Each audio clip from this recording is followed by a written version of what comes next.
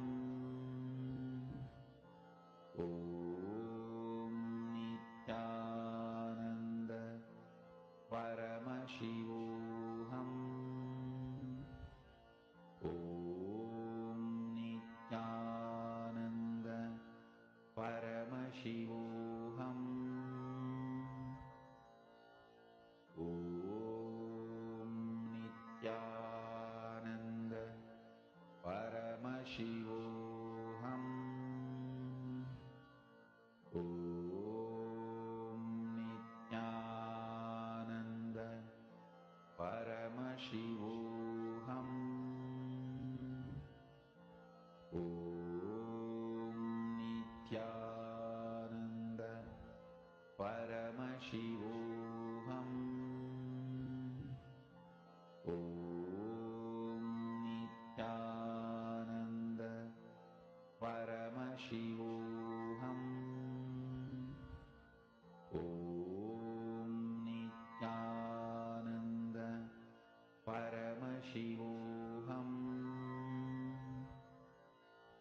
Om Nithyananda Paramashivoham. Om Nithyananda Paramashivoham.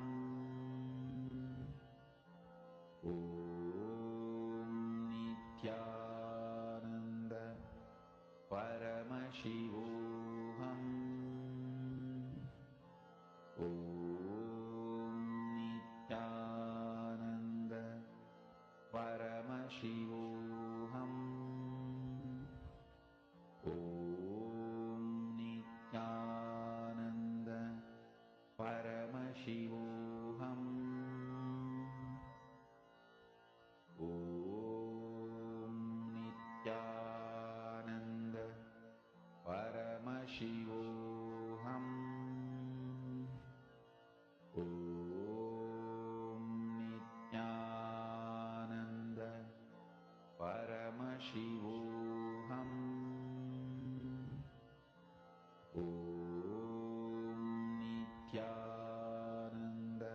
Yes, you can start sharing with your partner. Get verification for all the manifestation that you're doing. How is Paramashiva manifesting through you? In the next session now, we are going to be understanding about karma, Kayakalpa, digestion, and immortality. Let us now hear the higher powerful cognitions from Swamiji on these higher truths.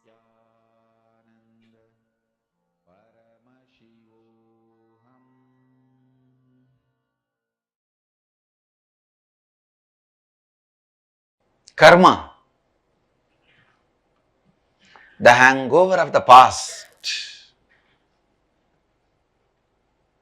Please listen. We always feel whenever we start anything, things are impossible because in the past we failed. But we forget why we failed in the past. We may not have had intelligence. We may not have had what all is required. Because we did not have whatever is required and we fail, does not mean we are going to fail forever. But unfortunately, illogical belief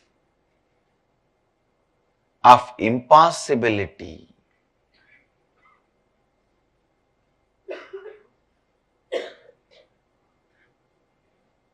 in your inner space is karma.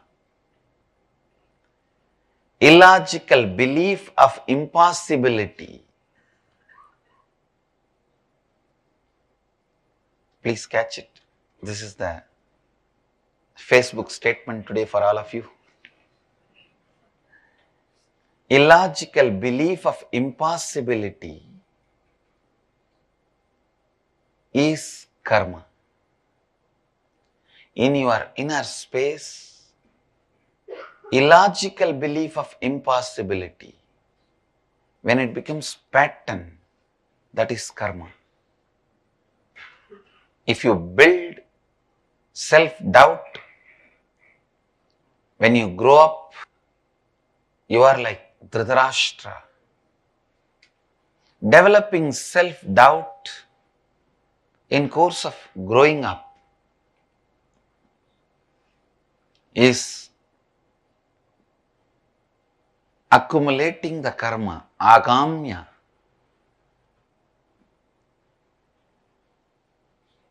Encouraging the self-hatred with which you happened is prarabdha karma, like Shaguni. Coming down to the human body with a self-denial is sanjita karma, like Duryodhana. Understand? Self-denial is given birth by self-doubt and nourished, nurtured by self-hatred. All impossibility is combination of these three.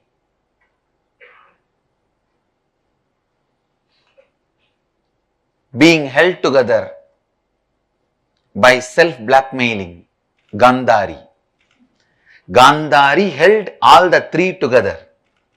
Dhritarashtra, Shaguni, Duryodhana, because she is blood relative of all three.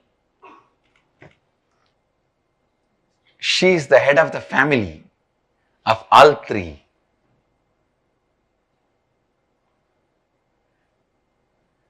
The self-blackmailing pattern, Gandhari,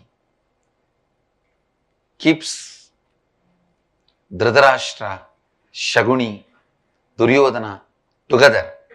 If Gandhari was not there, at least Shaguni would not have stayed with Duryodhana.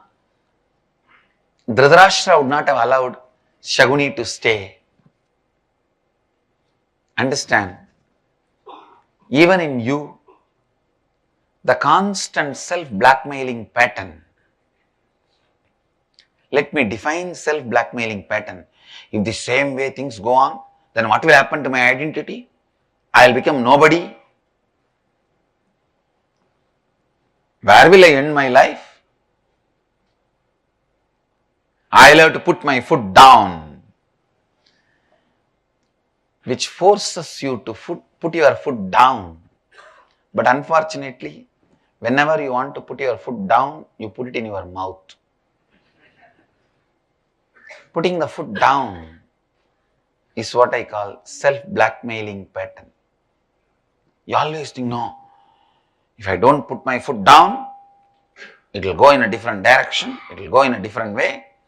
What will happen to my identity? Constantly, everywhere, you think, I'll have to be living in the same way. Understand? Nothing needs to be lived in the same way. You don't need to worry. Self-doubt, self-hatred, self-denial, held together by self-blackmailing pattern, leads to destruction.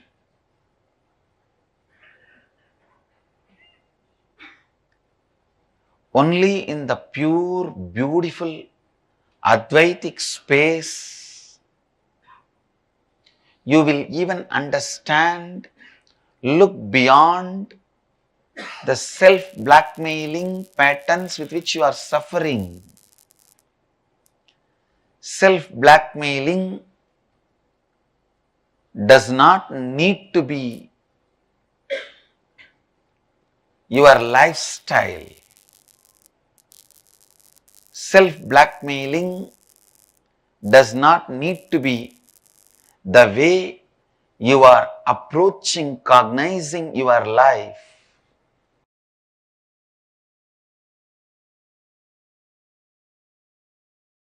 Paramashiva's message directly from Kailasa.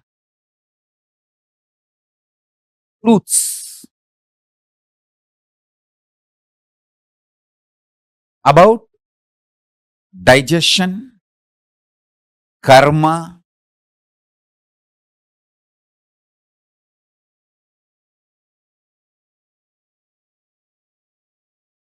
not just liberates you from millions of your patterns, the patterns are converted to power. Understand? Whenever you master a pattern, you conquer a pattern, you demonstrate your powerfulness to your pattern, the pattern gets converted into power.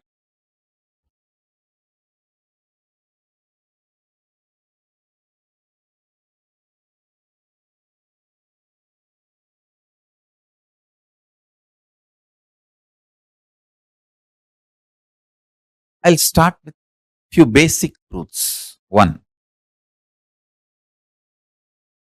in the field of consciousness, ultimate is all pervading and all inclusive. Ultimate is not exclusive in the field of consciousness. For example, in a country, there can be only one supremo. Only one person can be head of the state. Not even two. But in the consciousness field, whatever is supremo, that is all inclusive and all pervading. There is no exclusivity. You can't say there can be only one supreme. Pushing our ideas based on politics and this world's reality into the plane of consciousness and trying to say the Supreme God is also one is the human stupidity and peak of delusion. But actually in the field of consciousness, the supreme is oneness. It is all inclusive. It is all inclusive. Listen.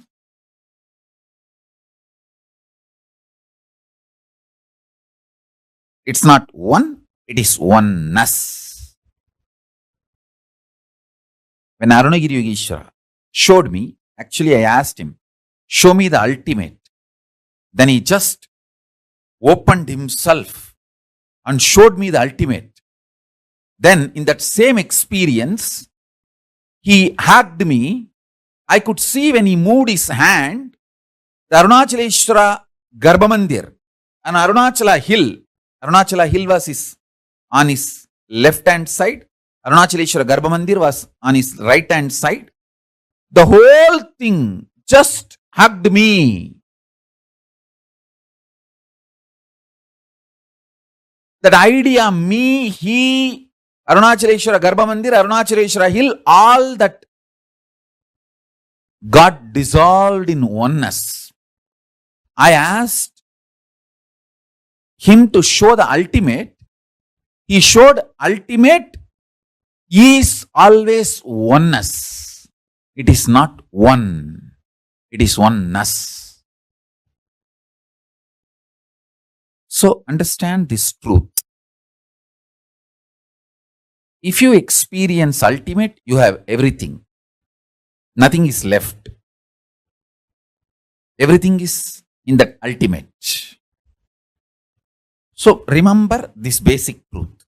Now understand the next truth. The digestion system you are having physically is the most beautiful, most complex, most wonderful, greatest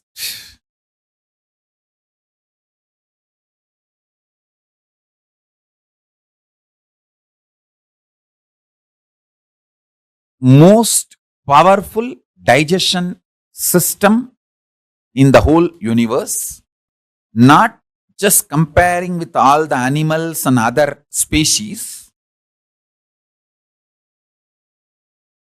because only the human digestion system, the digestion system you are having in the human body, is capable of digesting your muscle memory, biomemory, karmas. Listen.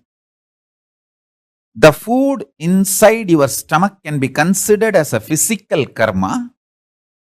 Memories in your muscle memory based on your habits, patterns, that can be called as muscle memory. Memories in your biomemory, which forms your obsessive compulsive reactionary patterns. Your compulsory reactionary behavior, which is deeper than your day-to-day habits, that is called biomemory. Now, let me repeat. Only the digestion system human beings have is capable of digesting not just physical food you eat, it is capable of digesting even your muscle memories, biomemories, and the very karmas your consciousness, individual self carries when you enter this life. This is direct revelation from Paramashiva. Please listen intensely. One by one, internalize. If you apply these great sutras, you can achieve great understandings and manifest powers. Listen, if you apply these sutras, you will understand many great truths our ancient Hindu rishis have nicely intertwined, added into our life.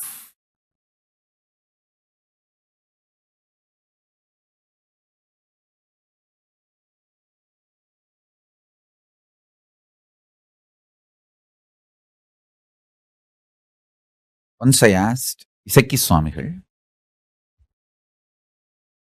he is a very poor eater. Almost once a month, very rarely twice a month, maybe once in a year, like more than 2-3 times in a month. So totally, if you count whole year, he would not have eaten more than 20 times. Whole 365 days, maximum 20 times only he would have eaten. That kind of a siddha. That kind of a personality.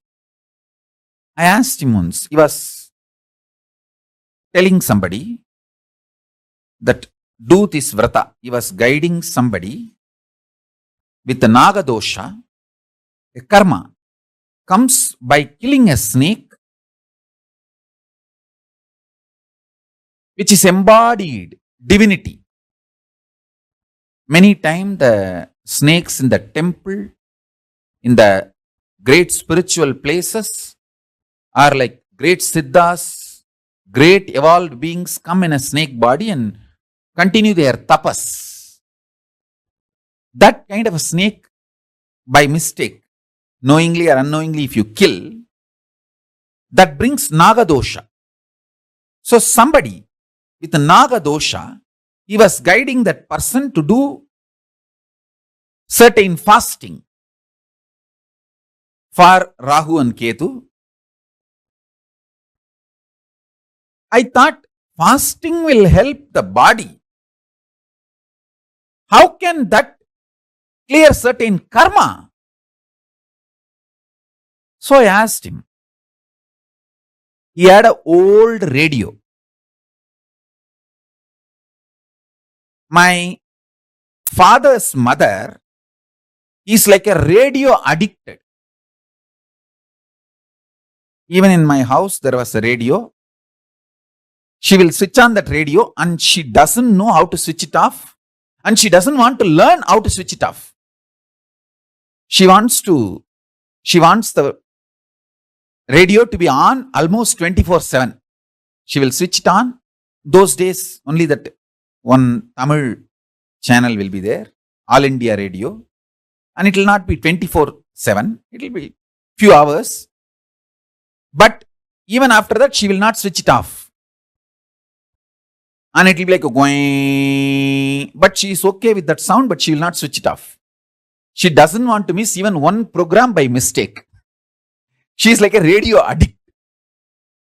And same way when she comes to Isaki Swami's ashram also, she will switch on that old radio.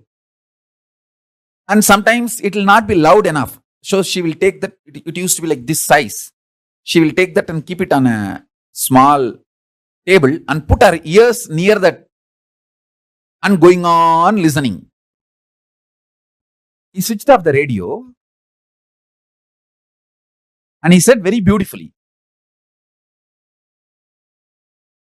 see how that radio works? That sound waves are there. The radio receives that waves and sings or makes the voice, volume, noise, whatever it is. If we stop the radio, it's not that the sound waves disappear, but that radio stops receiving and making the noise, making the sound. Same way, when you do fasting,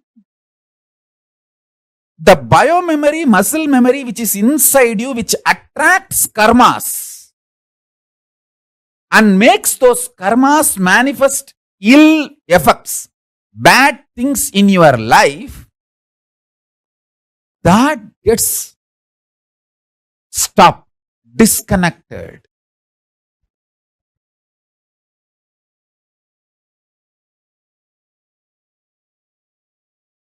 Listen.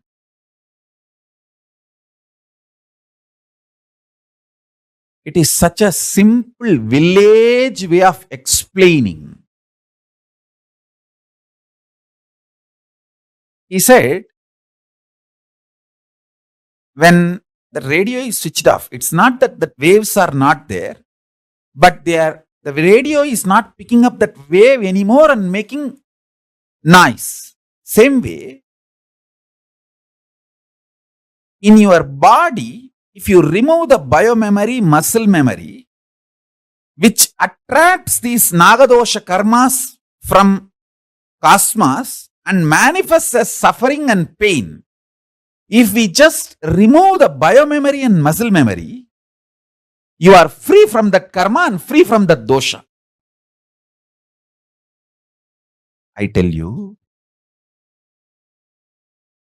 Krishna says beautifully in the Gita, Svalpamapyasya dharmasya trayate mahato bhayat. Even if you practice little bit of this dharma, great mountainous sufferings will melt down and disappear. This is the secret. Digestion, karma, Kayakalpa, immortality. The sacred secret revelations about these four principles: digestion, karma, Kayakalpa, immortality.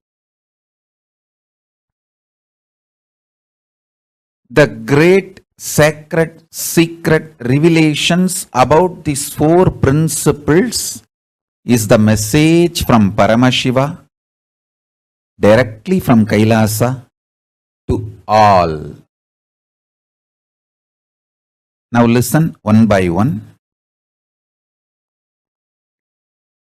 Digestion of karmas leads to Kayakalpa and immortality. Cognizing you are immortal makes your body enter into the space of Kayakalpa and digest all your karmas.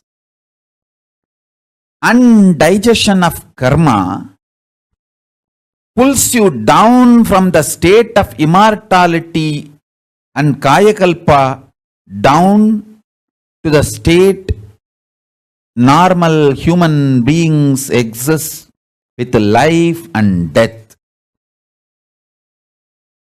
Karma understood from the cognition of immortality leads to Kayakalpa of your body and makes you experience the digestion of all karmas. Digestion, understood in its real sense,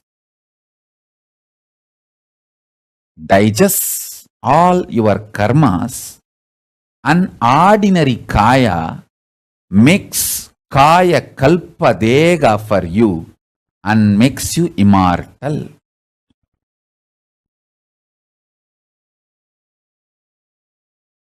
Each statement I made is directly from Paramashiva. Each of these are like Akashic records, sacred truths.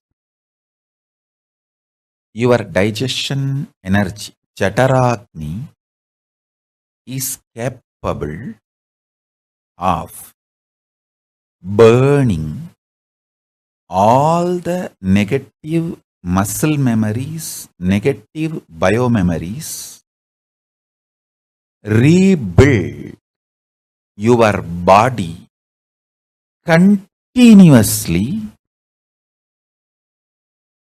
as your conscious decision. Understand? Every part of your body is rebuilt continuously in few days. Your intestine gets completely replaced in few days. Your liver gets completely replaced in few days. Even your brain completely gets replaced in few months.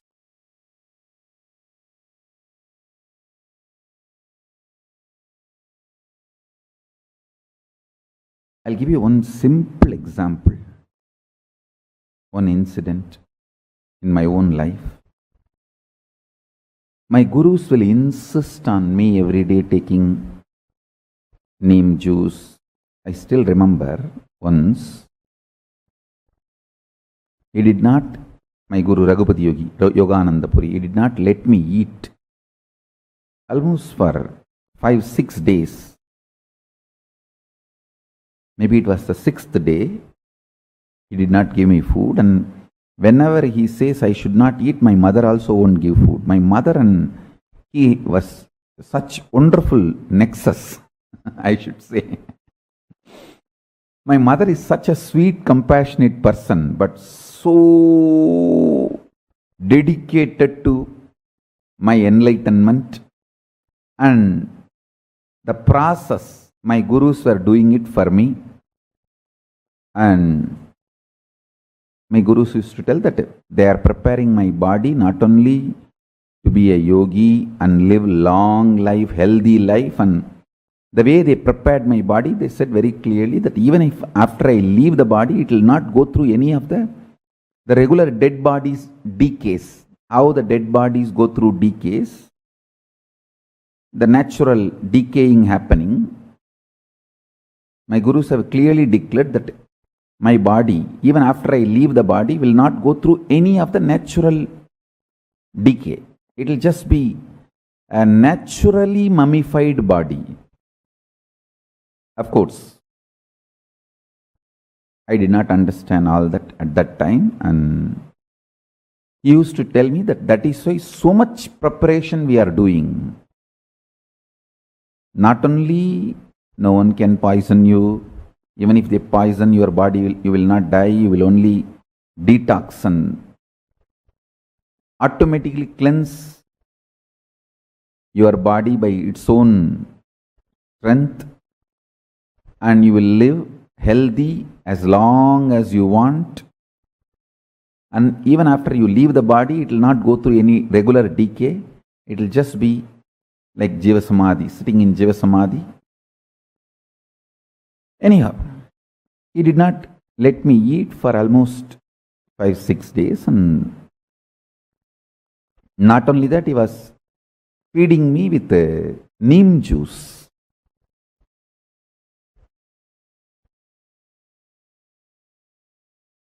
Without food, giving neem juice and asking me to brush my teeth with the neem stick.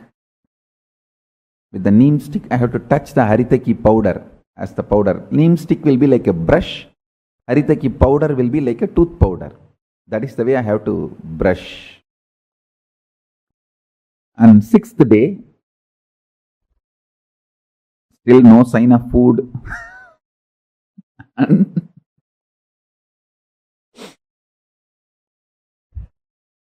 again, neem juice. Finally, I vomited. Nothing came out, just that neem juice which he fed me, that only came out. Because there was no food for last 6 days. What can come out? Only neem juice came out.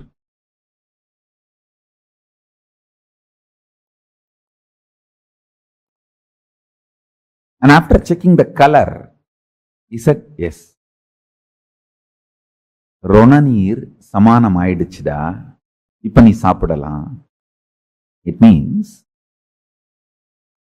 the acid which is there in our body, which is responsible for balancing the hunger, which creates the feeling of hunger, or which creates the feeling of satisfaction. The Ronanir Samanam. That Ronanir, I don't know exact English translation of that word Ronanir. The Ronanir is not just a chemical. When it is in the body, it is a living organism which can be programmed. It means like it has its own biomemory. So, that decides the signal of hunger, signal of satisfaction is programmed in Ronanir. That Ronanir is responsible for maintaining our hunger. He said that has been balanced and programmed. And I tell you, still now, that programming they have done is responsible for my healthy, happy life. As I said, 42, can sit in Padmasana, no spare parts required, spectacles or teeth, nothing, no spare parts required. Internal or external, happy, healthy, 20 hours a day I can do my work. No medicines, no hospital visits, nothing.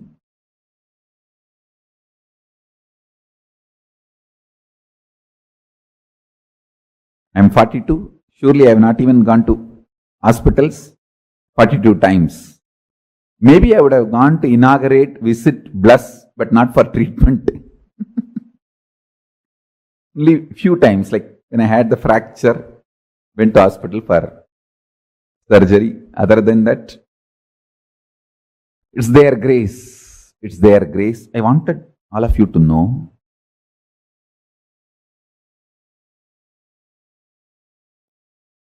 balancing of the Ronanir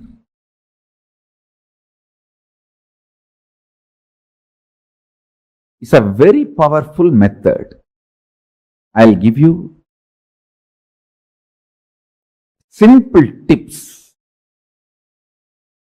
First instruction, keep always your body hungry. Never dump food and fill it. No.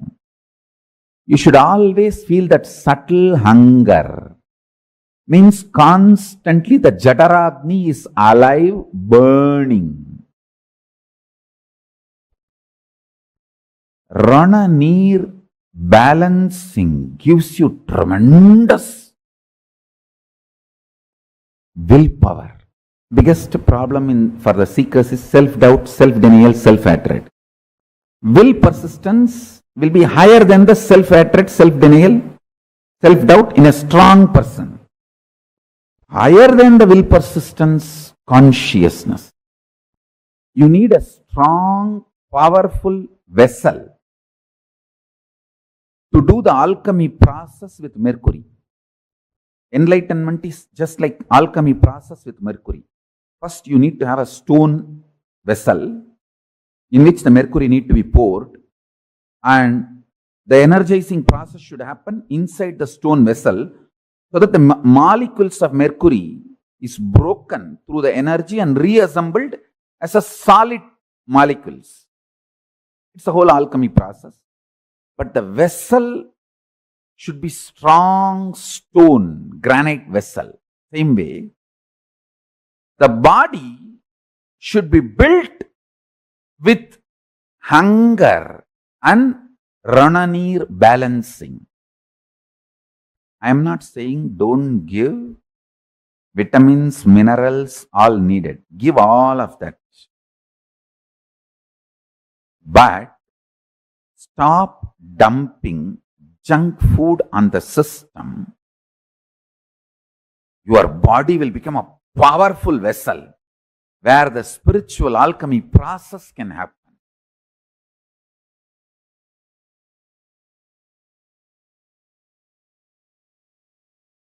Yajnavalkya Smriti says beautifully, the best detox, Kala, Agni, Karma, Mrit, Vayu, Mano, Jnanam, Tapo, Jalam, Paschatapaha, Niraharaha, Sarve, Ami, Tuttihetabaha. Nirahara is the last but most powerful detox. Work on the body. Work on your body intensely by more and more nirahara. Keep yourself hungry. Whole day you should feel the fire of hunger.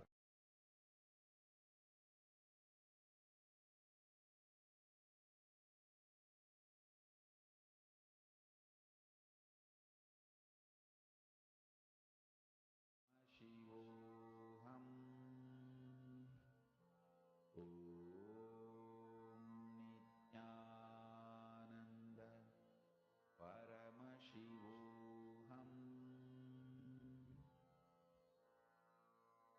Mahamahavagyam, spiritual lullaby for samadhi, and Suprabhatam, wake up call, wake up song for Paramashiva. This Mahamahavagyam is spiritual lullaby for you to fall into samadhi. Suprabhatam, wake up song for Paramashiva to wake up in you. one powerful cognition, this Mahavagya, puts me in Samadhi. This is spiritual lullaby for Samadhi and Suprabhatam, wake-up song for Paramashiva in me, for Paramashiva to manifest. With this one spiritual powerful cognition, chant this Mahavagya.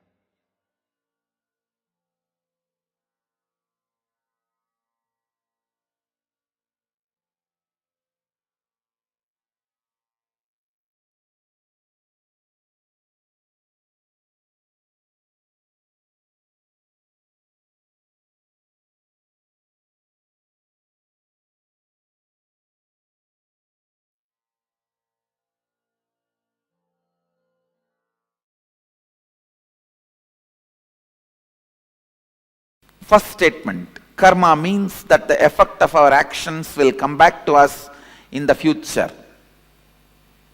Myth. Karma means the effect of your thought currents will come back to you in the future till you complete. That's the reality. Karma means that the effect of our actions will come back to us in the future is a myth. There is no CCTV recording going on in the cosmos, where your actions will be bringing suffering to you in the future. No. But your thought currents will be bringing the results in the future. There is audio recording going on in the cosmos, not video recording.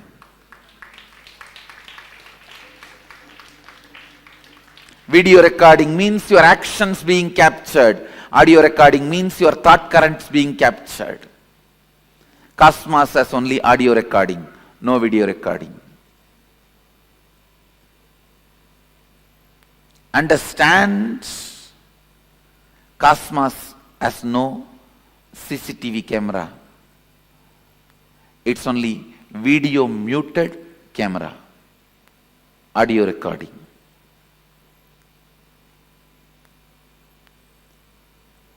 A video recording getting punished is a cheap, childish. God is not interested in that game. God is not playing the game of the judge. And there is no such thing as you will be judged, weighed based on your actions. That is childish, too childish, immature. If God is supposed to do the job, you don't need God. You have enough men who can just analyze the CCTV footage of your life and pass the judgment, whatever is required. Understand, because your organ of seeing is impacting you so much than the organ of listening, you think cosmos also judges based on the action. No. Only the thought current comes back as karma, not the action current. Next statement here. You can cancel out bad karma with good karma by doing good things. It's a myth. It's a myth. Please listen. You can cancel out any karma by cancelling that whole thought pattern, whole thought current.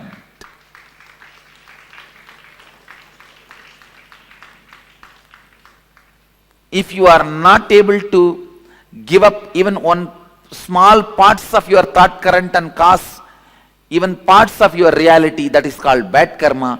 If you are able to break and give up on parts of your thought current and make parts of your reality into reality, that can be called as good karma. If you are able to break the whole thought current and go beyond that thought trend, it is called completion.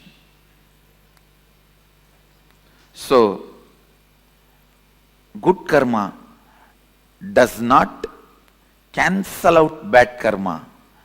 Cancelling out happens only when you break from the whole thought current.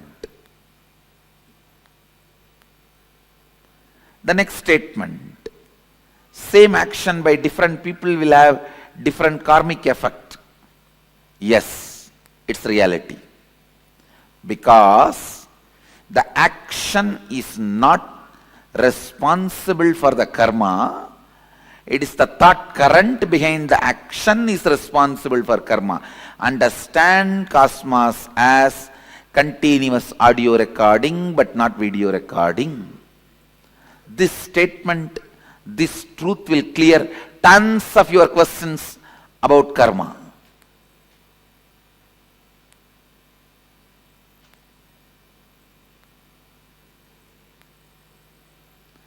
In video recording, visuals are always new. In audio recording, it is always a single flow. Please understand.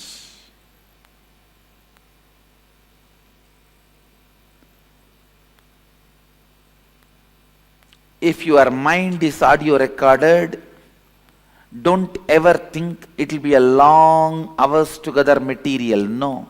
It will not be more than 5 statements, 24 hours. The same 5 statements is getting repeated in the old stupid gramophone record in different ways of getting stuck.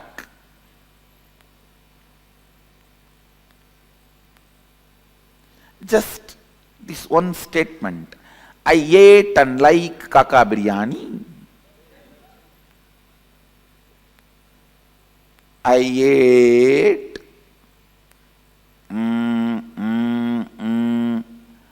and like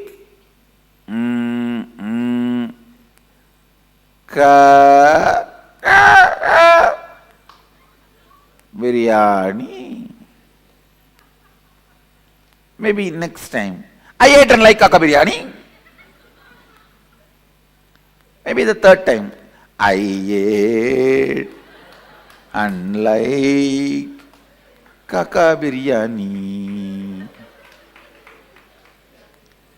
I ate and like kaka biryani.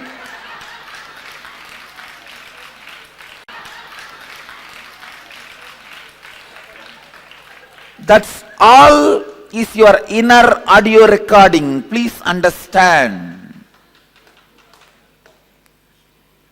If you think, if you are inside audio recording is done, you will have multiple things you are wrong.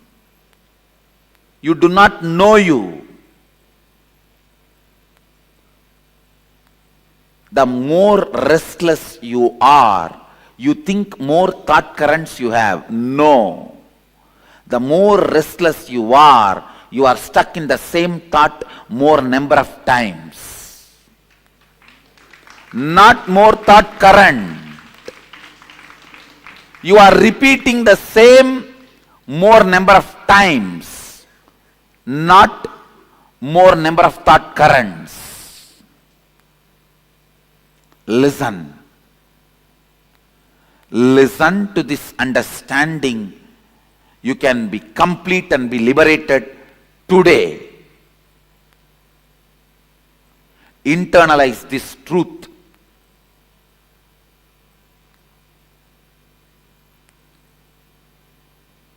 It is fresh out of the box definition of karma directly from Sadashiva.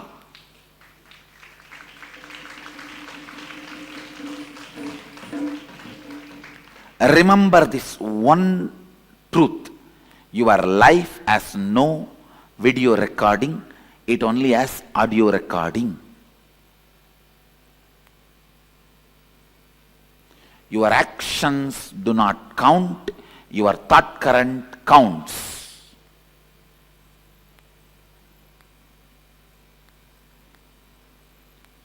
Your fight with your mother, or your fight with your mother-in-law, or your fight with your brother-in-law, or your fight with your daughter-in-law, or your fight with your son-in-law, or your fight with your granddaughter does not count. You fight that counts.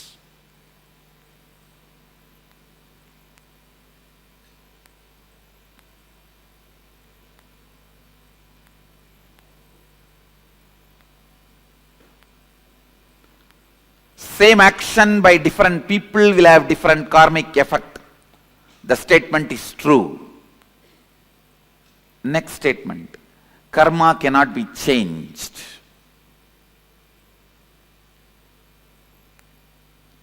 You may be thinking, I am going to say this statement is myth. I am saying truth. Karma cannot be changed. It can only be discarded. It cannot be changed. It can only be discarded. Understand the thought current of fight, thought pattern of fight. If you pick up, you can never see peace.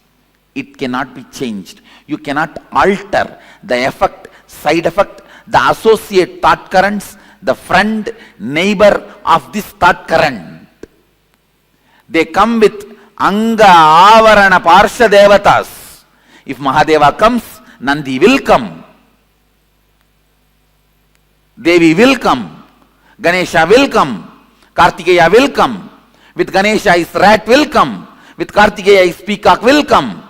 With Devi his her lion will come.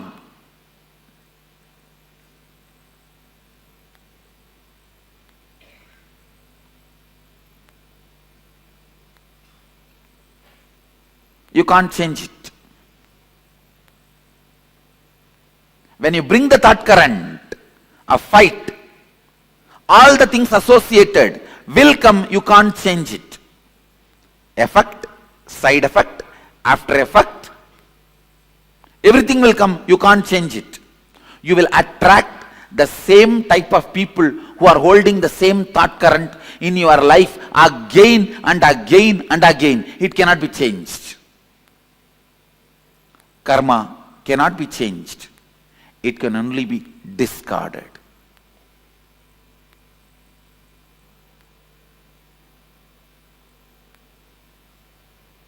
The good news I have for you is karma cannot be changed. The great news I have for you is karma can be discarded.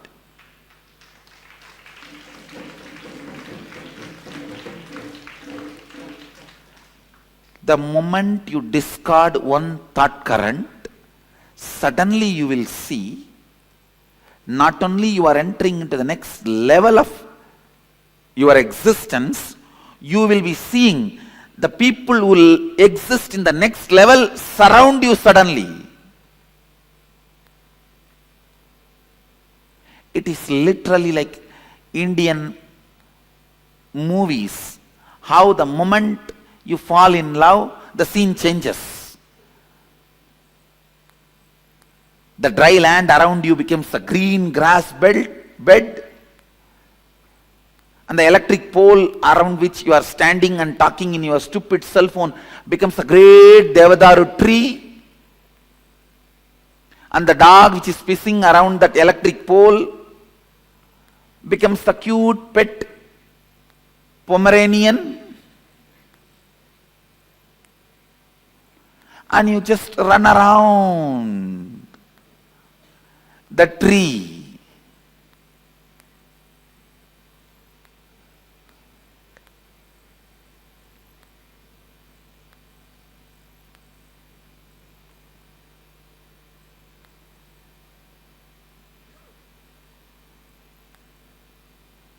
Sometimes you even feel the chillness around the pole. Ice around the pole till police comes and picks you up.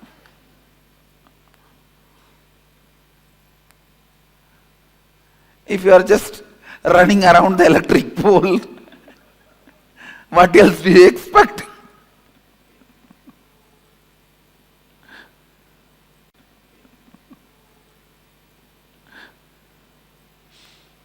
Just like how in Indian movies, the moment you fall in love, your whole inside, outside changes. I tell you, exactly the same way. When you complete even with one thought current, the whole thing suddenly around you will change. It has to change, only then you are completed. Your friends in reality and your friends list in Facebook. Your likes in reality and your likes in Facebook. You are right, wrong, good, bad, everything suddenly will change.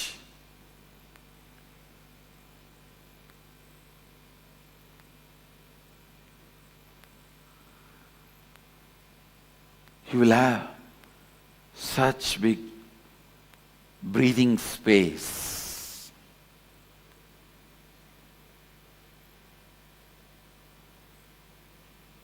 You will have that breather.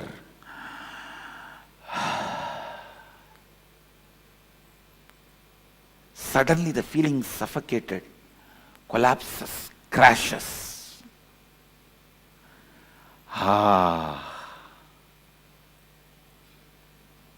That becomes the music of your whole being. Whenever the becomes the music of your whole being, you are tasting completion. You are tasting completion. You are tasting completion.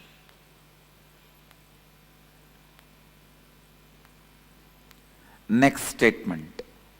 I will not accumulate karma if I do nothing. Do I accumulate karma through action or do I burn karma through action? This statement, I will not accumulate karma if I do nothing, is a myth. Listen, because there is no such thing as doing nothing. You can't. You don't know that space. When you achieve that space, you will not be making the statement, if I do nothing. You will make the statement, if I be nothing.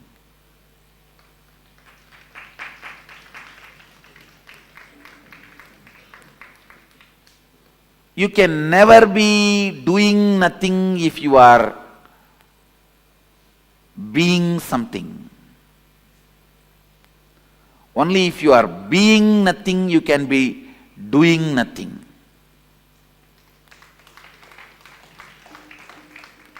So there is no such thing as doing nothing.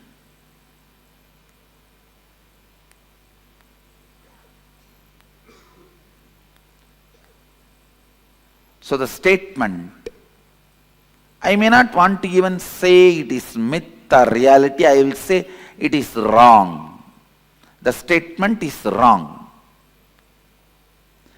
If you make the statement, I will not accumulate karma if I be nothing, it is reality. If you make the statement, I will not accumulate karma if I do nothing, is mistake statement.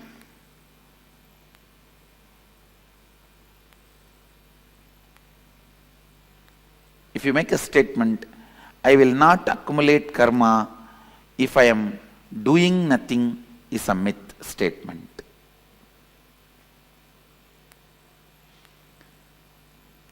Next line, do I accumulate karma through action or do I burn karma through action? Understand? If your context is moving towards completion, you burn karma through action. If your context is not towards completion, you accumulate karma through action.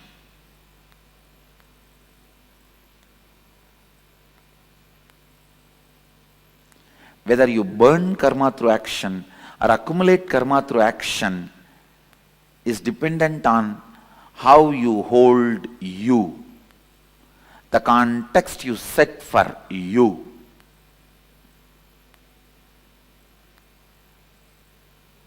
Basically, if you believe cosmos has CCTV camera recording going on,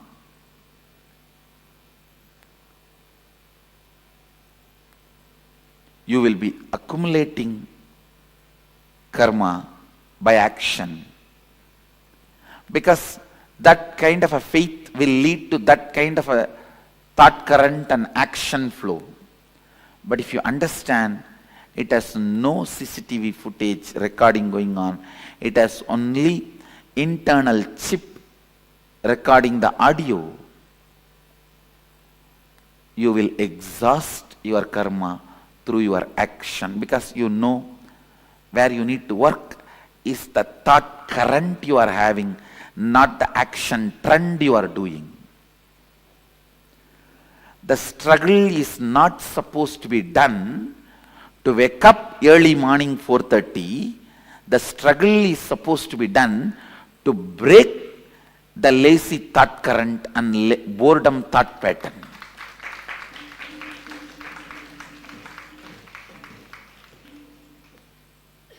Unfortunately, when you believe the CCTV footage, all your struggle is aimed at waking up at morning 4 o'clock instead of breaking the thought current of boredom, thought current of tiredness, thought pattern of tiredness and boredom. Even for your whole life, if you wake up early morning 4:30, did not break your thought pattern, thought current of boredom and tiredness, you built a good habit, not liberation. Habit is a habit. All of you know, I may want to remind you once more. In habit, if you remove the T, if you remove the H, a bit will be there. If you remove A, bit will be there. If you remove B, it will be there. Only when you remove the I, the thought current, it will die.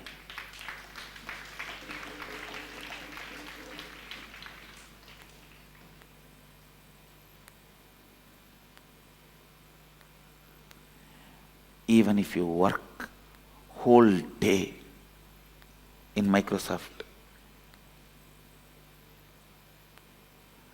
did not complete with that thought current of feeling bored and tired, understand, you will just feel stuck and feel exploited, sucked and die by 45. After 45, if something is left in your body, that may be much worse than death.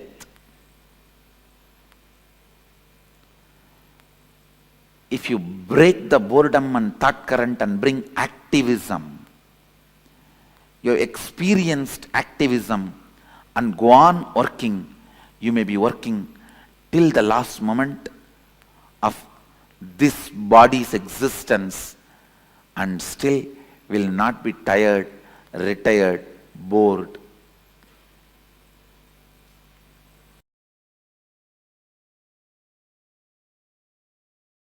Listen. Recognizing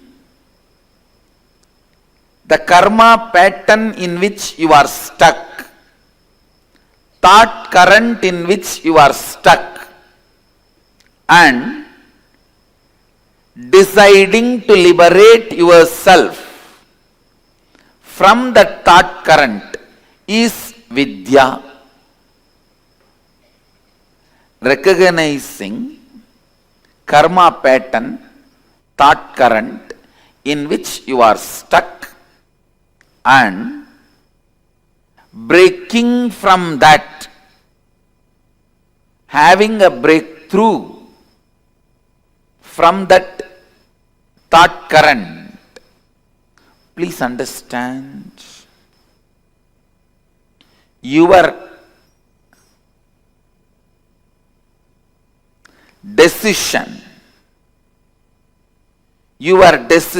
to change you, your decision to have a breakthrough in your thought current is required basically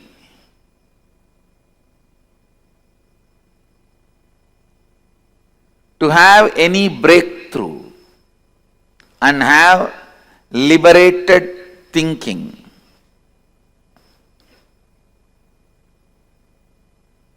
Understand some of these basic truths. If you have a thought current which can cause some health issues, be informed that thought current can never give you fulfillment in wealth also, and it can never lead you to enlightenment also. It cannot give completion in any field of your life. Understand? I am not saying enlightened one will not fall sick. All I am trying to tell you is, when you are working towards enlightenment, if a thought current is bringing sickness to you, it will not be able to bring completion to you. Means, the thought current which you are entertaining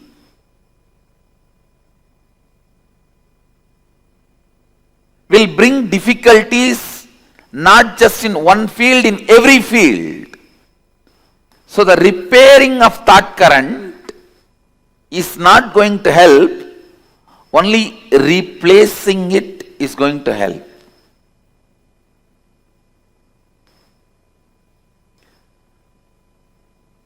When you have a problem, do not suspect just your actions. Suspect the very you. Please understand. Do not suspect just your action. Suspect the very you. Means your very thought current, your idea about you. Suspect that very you, because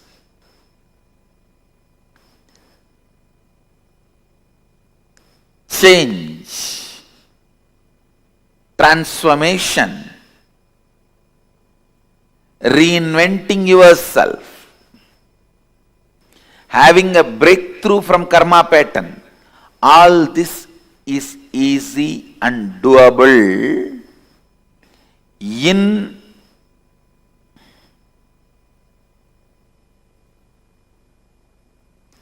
simple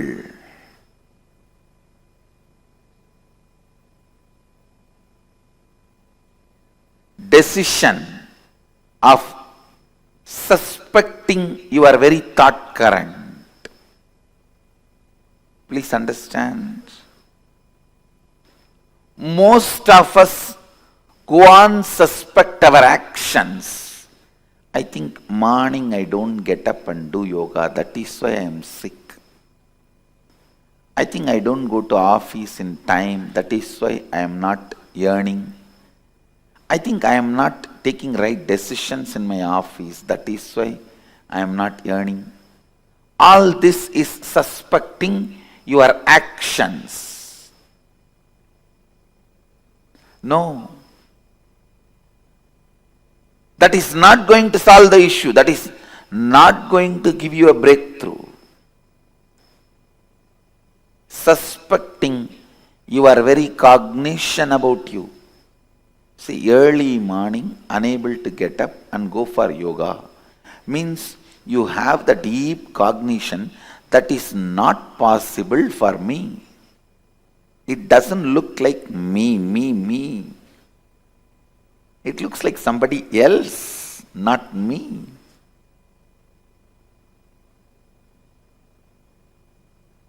The man who can doubt his thought current will go beyond self-doubt. Actually, the ultimate yourself can never be doubted. It is self-effulgent. Whatever you can doubt, your self-doubt, self-hatred, self-denial, SDHD is all about your thought current.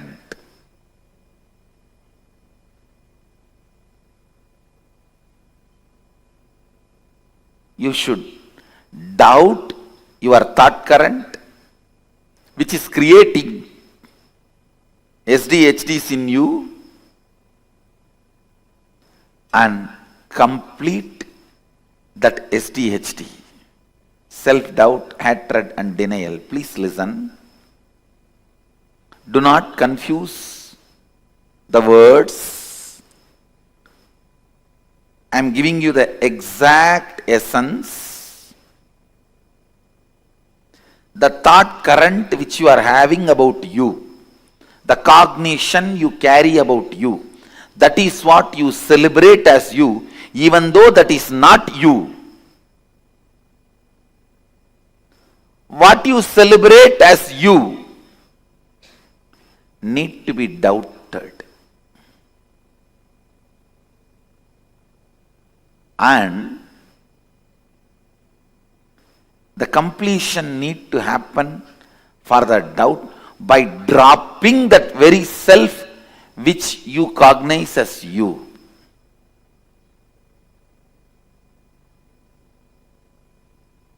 I tell you, if you are not able to get up early morning and go for yoga, it's very simple problem. Or I am giving you another one example. You are not able to run your life unless you get your morning tea or coffee. You are not able to relax unless you take out your stress on somebody else. Listen, it may look very simple issue. The simple issue can't be healed, completed, just by you attending to some of your actions. No. Understand? Don't think that morning not able to get up, that problem will be solved if you learn to become active in the early morning. No. It's not that people who don't get sleep early morning are enlightened beings. No. You need to dig out and complete that very pattern. You need to dig out and complete with that very pattern. Why you are not able to get up? Why you are doing what you are doing?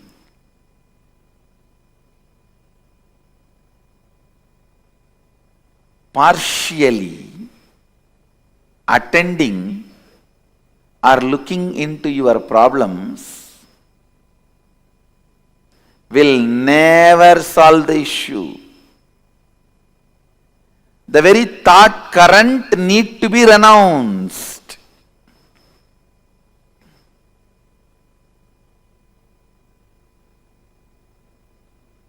If you are having headache,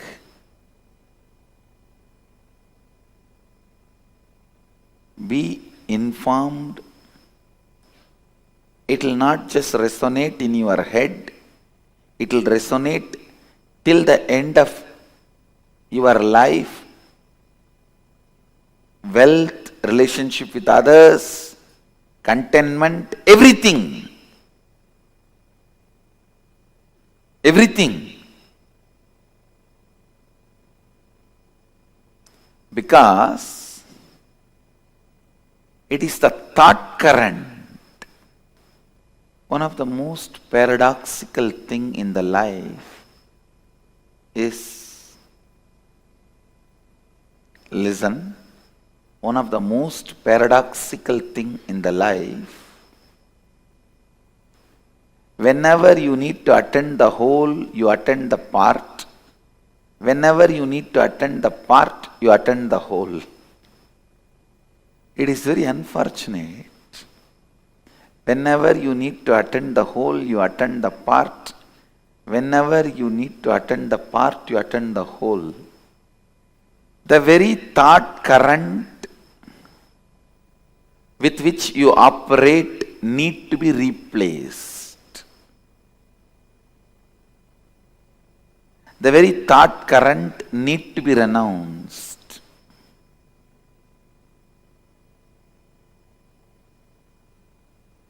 If you are entertaining the thought current, you don't have enough energy to wake up in the morning. I tell you, even if you have billions of dollars, you will be constantly craving. You don't have enough money to do what you want. Because you do not know the power of the money which you already accumulated and having it. You will consider them as zeros and still continue to feel poor. I tell you, the man who feels active about himself, the kind of a richness he feels, and the man who feels stagnant about himself, the kind of a poverty he feels, I tell you, feeling stuck in your inside is the real poverty. Feeling stuck in your karma pattern. When I say feeling stuck, I define, please listen, I'll define feeling stuck.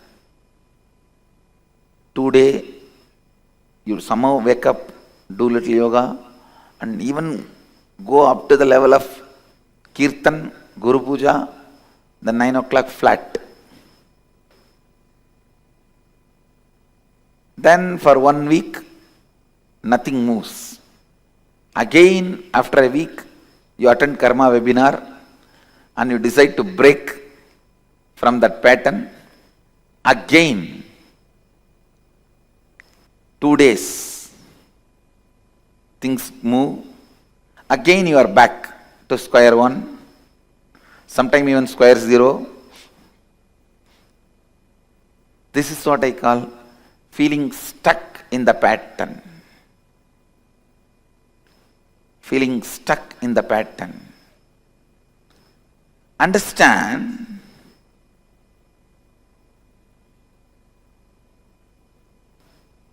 unless you give a breakthrough, you give a break for yourself, unless you decide to break from this karma pattern,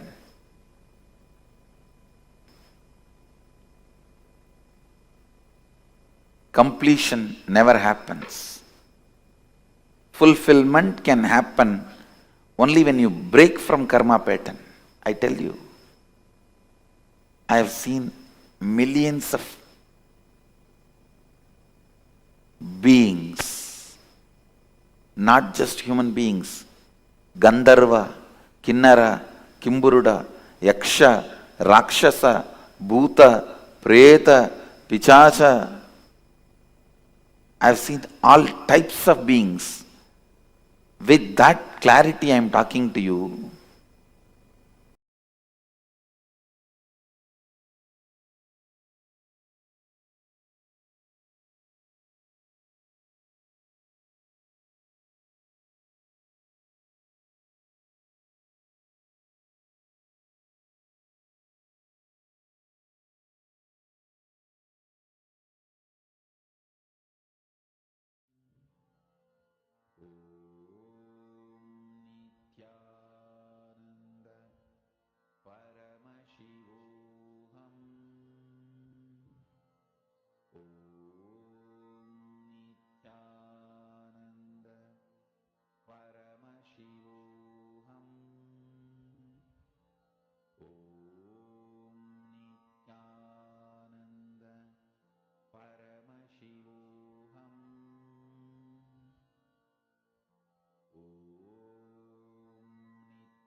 Nithyananda Paramashivoham.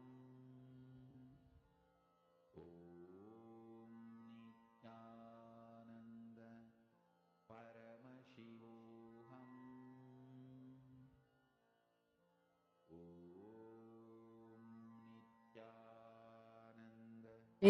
Swamiji has very beautifully revealed to all of us about what is Kayakalpa, what is karma, and how the effects of karma, Kayakalpa, and digestion. This is a very, very important truth. And Swamiji revealed to us about the myths on karma, right? How we can decode the karma pattern and how we can decode the different myths that is existing around karma.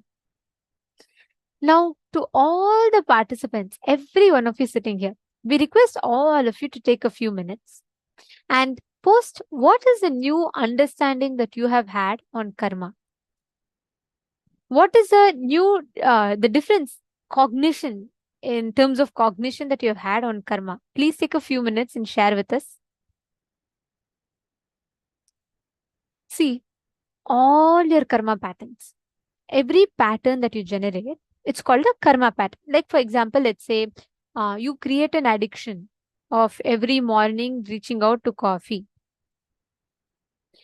Understand that is a karma pattern you are generating inside of you. Every time you work for something, you create a pattern. It's a karma pattern. Any thought current is a karma pattern in you. Now, your decision, just your conscious will is powerful enough to free you from that karma pattern. The karma-centric decisions that you make. If you just understand, if you just catch precisely what Swamiji has revealed through this, you will understand the exact technique and science. Listen very carefully. All the karma pattern, recognizing the karma pattern in which you are stuck, the thought current in which you are stuck, and deciding to liberate yourself from the thought current is Vidya. For example, if you have a thought current which can cause some health issues, understand, please be informed that the thought current can never give you fulfillment in wealth also. Never lead you to enlightenment also. Fulfillment in one aspect of life, completion in one thought current will always lead to a breakthrough in another thought current. Completion in one field will always give you completion in other fields. So the repairing of thought current is not going to help. Only replacing the thought current is going to help. How many of you have some problem that you really want to get rid of?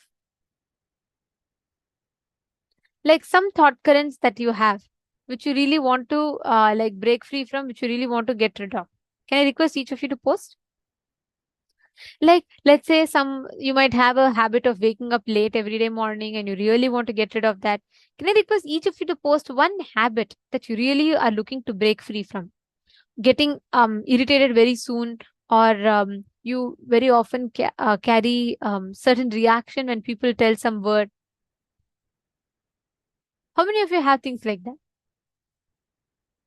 Yes? Okay, I see yeses in the chat. Listen very carefully. Every time you create a pattern,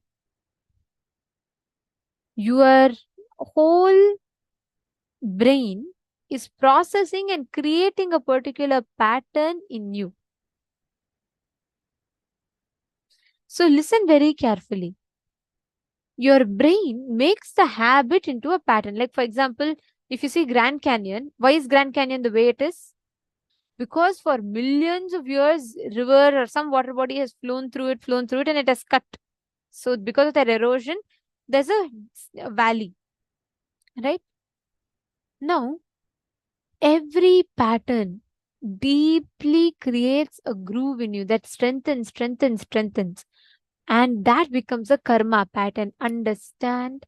You can never repair. You can never say, okay, let me try to, change this pattern. No, you can never repair the pattern. You can only change the thought pattern. If you have a thought pattern that is inducing powerlessness in you, taking a responsibility to replace that with the thought patterns that gives you completion. Rama Devi is saying, yes, you want to get rid of agitation. Karin is saying, meeting abusing people or having them around me. Now listen, Ma, it is not just people are coming. Something in you attracts that kind of situations in life. Now the whole game here is about how you want to break free yourself from that.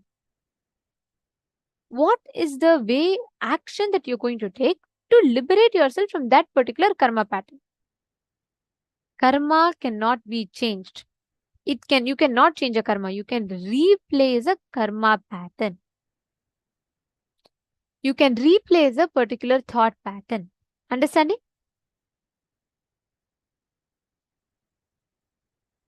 Understand, the root of it starts with all the decisions that you take which are against life.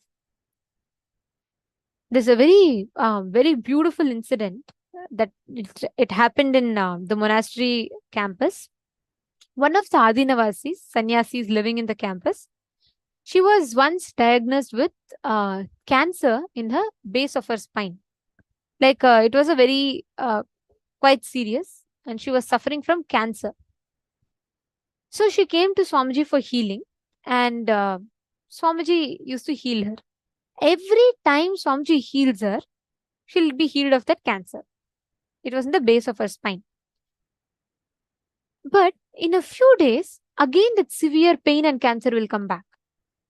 This kept repeating, and Swamiji used to heal her, she used to get the cancer back. Swamiji used to heal her, she used to get it back. This cycle went on for quite a long time. So Swamiji said once Swamiji scanned her to identify what exactly was the reason. Again and again it keeps coming back in her body. Then Swamiji spoke to her, and Swamiji helped her identify. In her young age, she had been through some certain abusal, because of which she developed a deep hatred towards that particular part of her body, and continuously saying no to life, no to life, no to life. By denying that part of the body caught cancer. You will be shocked. When Swamiji told this to her, when Swamiji walked her through, she said, she was crying. She said, yes, Swamiji, I've been suffering from this. I was abused when I was young without my consent. And I suffered a lot because of it. And I started hating myself very deeply. Swamiji gave her a very powerful technique. Swamiji told her, for the next 21 days, every day, just go to a room, take a pillow, visualize that pillow is that person. Scream, yell, cry, show your all the anger in that to that pillow. And after you finish that whole thing, just sit and deeply connect to that part of the body that you hate.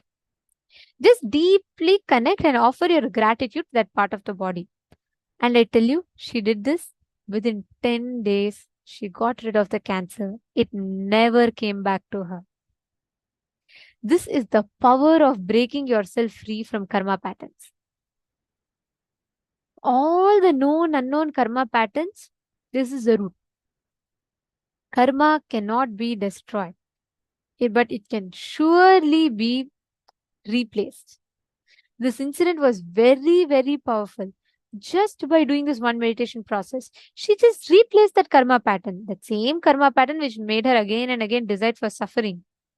She changed it into the karma pattern where she was able to experience healing with her body. Ma Martha is asking, shutting down when kids argue. I want to enrich. Again, see Ma.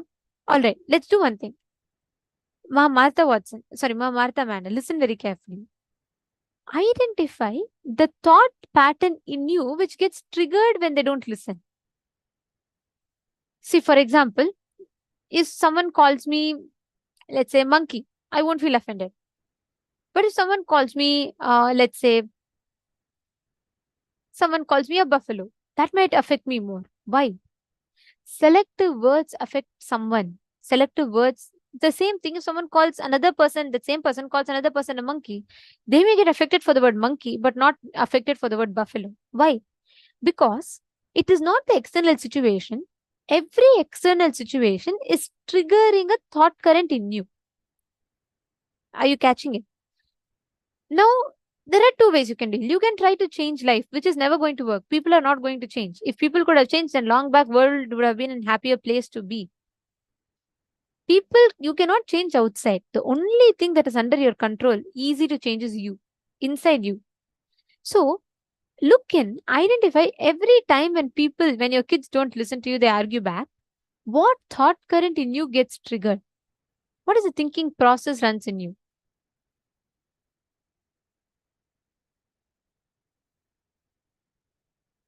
So, understand, identify the thought pattern, and you can complete with it. Are you understanding, Ma'am Martha?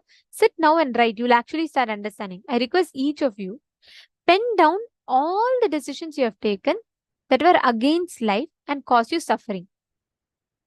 For example, you decided to, let's say you decided to not experience, you decided to not go for something good in your life, or you decided you will not take responsibility, you decided you don't want to expand, you decided you will not do completion, you decided you will not do yoga.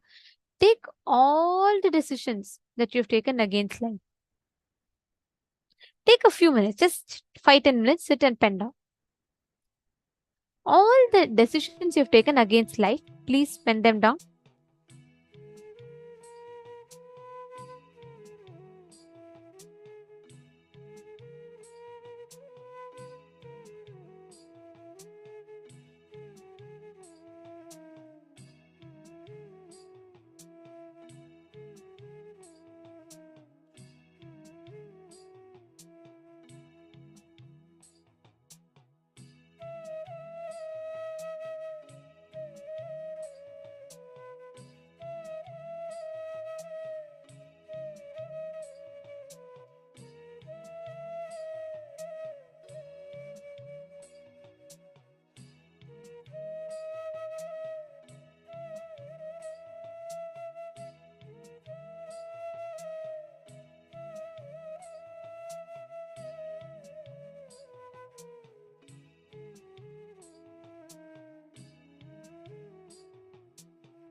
Hope all of you have finished writing.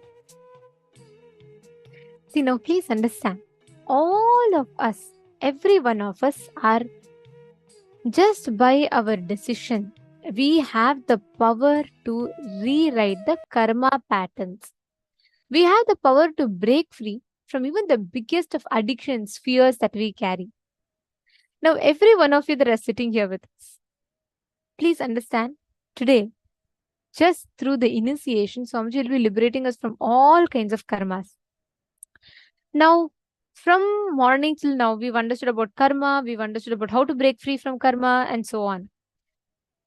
The first thing that happens when you break a pattern is energy oozes out of you.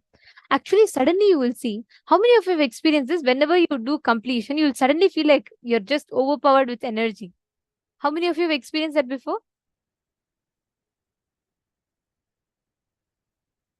How many of you have experienced that? Suddenly, when you do completion, you will feel like suddenly there's so much of energy, even you will not know from where. Yes, beautiful. I see so many of you putting yes. Understand, you know why this happens? Swamiji tells, every time you break a pattern, a power gets released. Every time you do completion, see, it's like, I'll give you all an example. So let's say I have this bottle, right? So now, if I pour the water, right? Like there's water in the bottle, and if I bend the bottle, the moment, because there's a cap, the water cannot flow any further, right? Am I right? So because there is a cap, and that cap is blocking the flow of the water is stagnant, stuck here. So this container has water, but the water is not being useful because there's a cap. Now, if I remove this cap, the water continues to flow. Simple logic. Exact same logic applies to our patterns. The water is like consciousness, powers, your identity. Your existence is Paramashiva. This cap is like the pattern. We all screw it tight, and we put the cap so tight that the water cannot flow. And we suffer with that pattern. That's what is called as root pattern.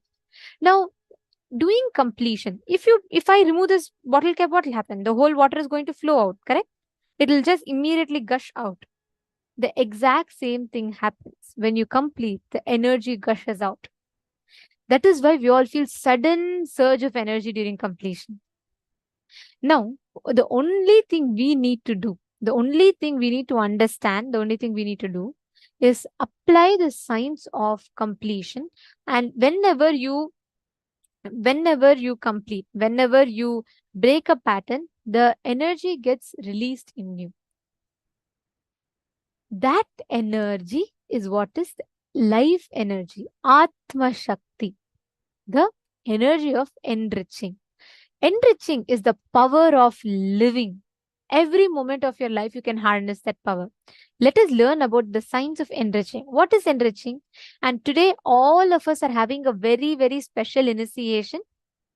And very soon, we're all going to be entering into the darshan. Can I please request all the participants to come and settle down, please? Nithyananda, can I request all the participants to please settle down? Please take a few minutes and please be seated. Very soon, the darshan is going to be starting in less than an hour. So, the next session is an important session for today's initiation. Today, all of us are going to be receiving the Apyayana Diksha, initiation into enriching. So, this session, you're going to be understanding what is enriching, how you can harness that energy completion releases in you. So, let us now listen to the revelations from Swamiji.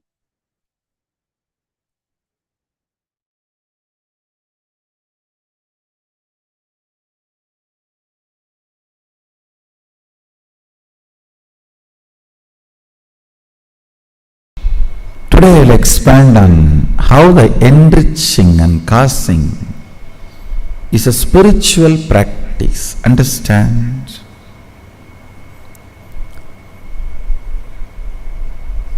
Fundamentally, the purpose of the life, not just human life, is to manifest Pindanda to Brahmanda, macrocosm to microcosm. one cell amoeba to Mahasadashiva. See, whichever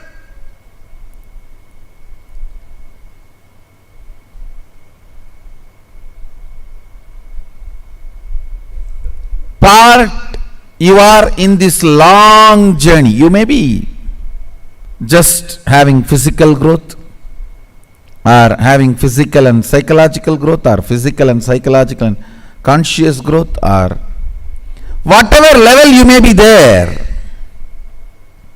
in this whole journey, supporting other beings in this journey is enriching. Wherever you are in this long journey, helping others, enriching others is a spiritual practice. Causing others reality is a spiritual practice. Even in life, whether you want more energy in the body, health, more resources in your life, wealth, more beings to live together for your love, to share your love, give and receive, relationships. Fundamental principle is coming to conclusion to enrich and cause. Only if you decide to enrich and cause, energy will start oozing in your life. Energy starts oozing in you only when you decide to enrich.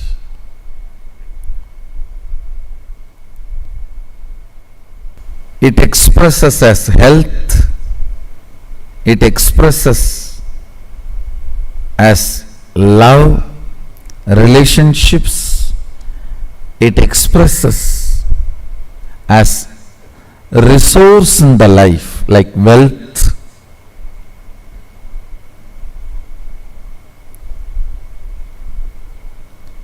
What's the biggest wealth, you know? Ability to relate with a large number of people with love is the best wealth you can have, which will never leave you.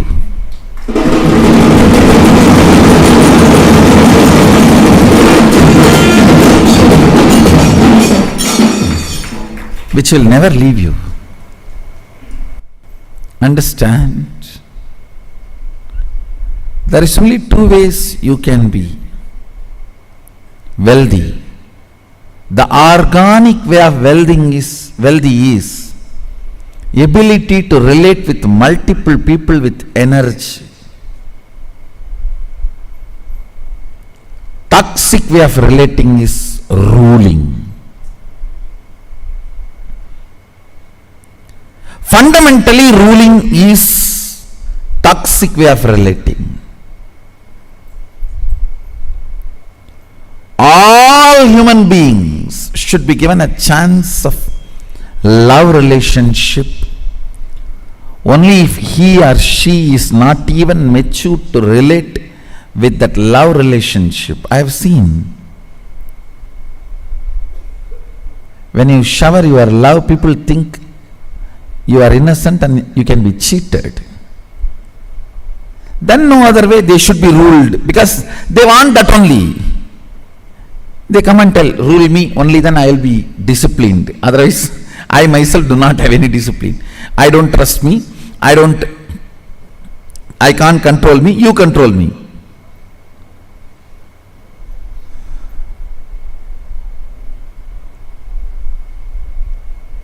That's a toxic way of relationship. No.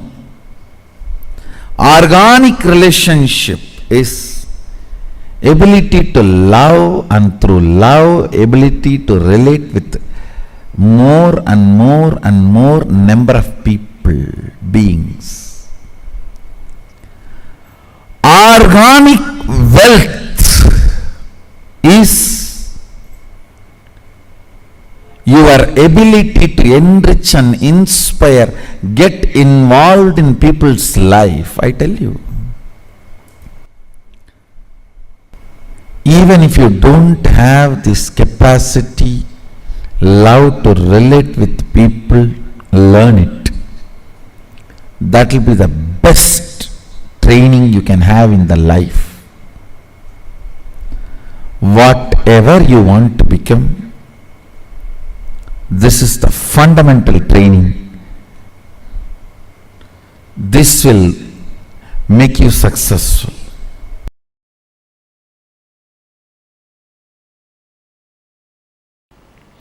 Deciding for life consciously in every step makes you free from all the karma. What is karma? Karma is nothing but your decisions against life sitting in you and harassing you, putting you in incompletion.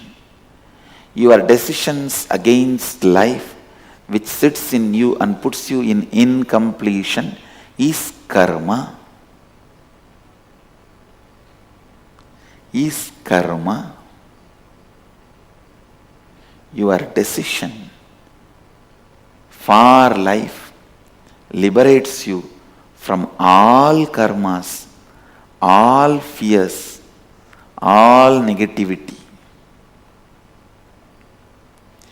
Evam tvayinanyate tosti na karma lipyate nare. There is no other way by which a man can free himself from the bondage created by the deeds. Listen.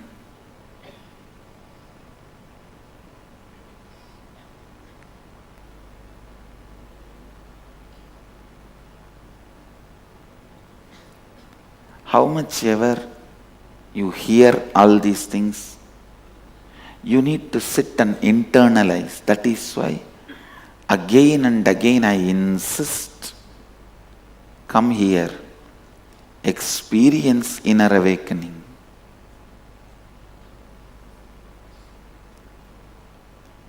Experience completion. You will see this whole truth, deciding for life, will become your very core cognition.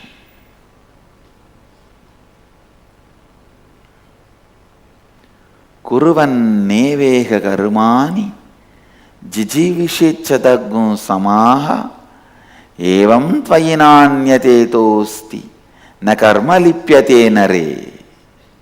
Understand? There is no other way by which a man can free himself from the bondage created by the deeds. This is the only way you can free yourself from all your past karma. Now decide for life, work for life. I tell you.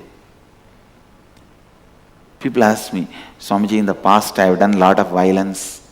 I have eaten all the animals. I have killed so many animals. I have harassed so many people. How can I get rid of the karma? The only way, Upanishad says, decide for life. Enriching is the greatest decision for life you will take. When you enrich somebody with wealth, your karma, your decision against wealth, your karma related wealth will go away. You will be free. When you enrich somebody with food, your karma, your decision against food, that will go away. You will be free from it. When you enrich somebody with a spiritual knowledge and enlightenment, all your past karma, decisions against life, bondage created by all the past deeds, all the karma will go away. You will be free from all the karmas. You will become a Jivan Mukta. You will live Advaita. Every problem you face is your decision taken in the past. Every obstacle you face in your life is your decision you took in the past, knowingly or unknowingly.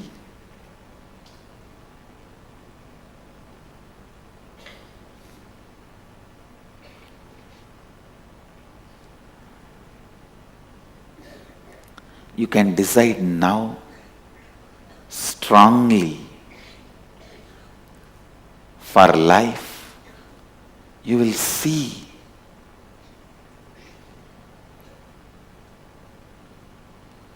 everything, all the best things of life expressing itself. All the best things of life radiating itself. Upanishads are so clear. They are declaring there is no other way. Evam tvayi na anyatetosti na karma lipyate nare. If you want to be liberated from the karmas, there is no other way. There is no other way to be liberated from the karmas. There is no other way man can free himself from the bondage created by the deeds. Kurvan neveha karmani jijivishecha daggum samaha evam tvayinanyatetosti na karma lipyate nare.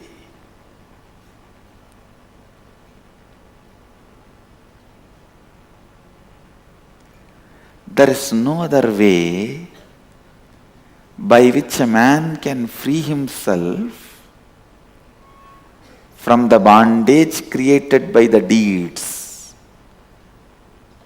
Understand, if your decisions and actions have created certain bondage, only by deciding for life and acting, you will be free from those bondages. One more thing you need to know, even a laziness is an action by you out of your decision against life. So when you decide for life, the laziness, tiredness, boredom, hatred, anger, everything will melt down. Everything will be cleared. So decide, listen, decide for life. Decide for life. Decide for life.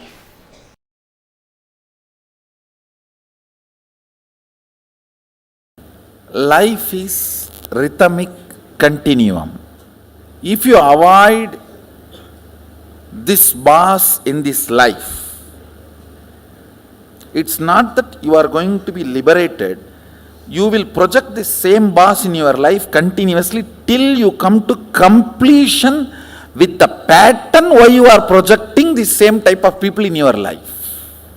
Karma sabalyam is janma sabalyam. Not changing place, person, situation. No. Karma sabalyam is janma sabalyam, means completion of the karma is completion of janma. But always what we think, somehow if I escape from this boss, I am saved. If I escape from this person, I am saved. If I escape from this situation, I am saved. Sometimes we say, okay, I need to escape from karma, but let me first escape from the situation, then I will plan.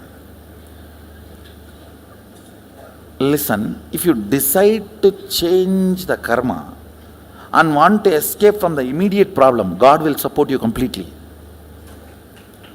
Any man who decides for completion, the whole cosmos supports him. Cosmos is not interested in taking revenge on you.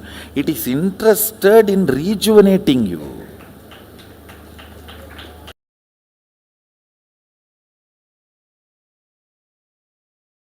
Please understand, it is the friendliness that is essence of life. It is friendliness that is essence of life. Friendliness is nothing but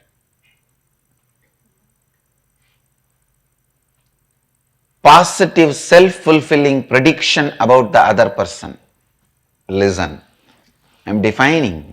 Whenever you have a self-fulfilling negative prediction about the other person, you are waiting to break it.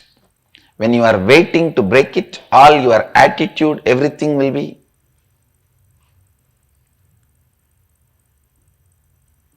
fuming with anger, agitation, irritation.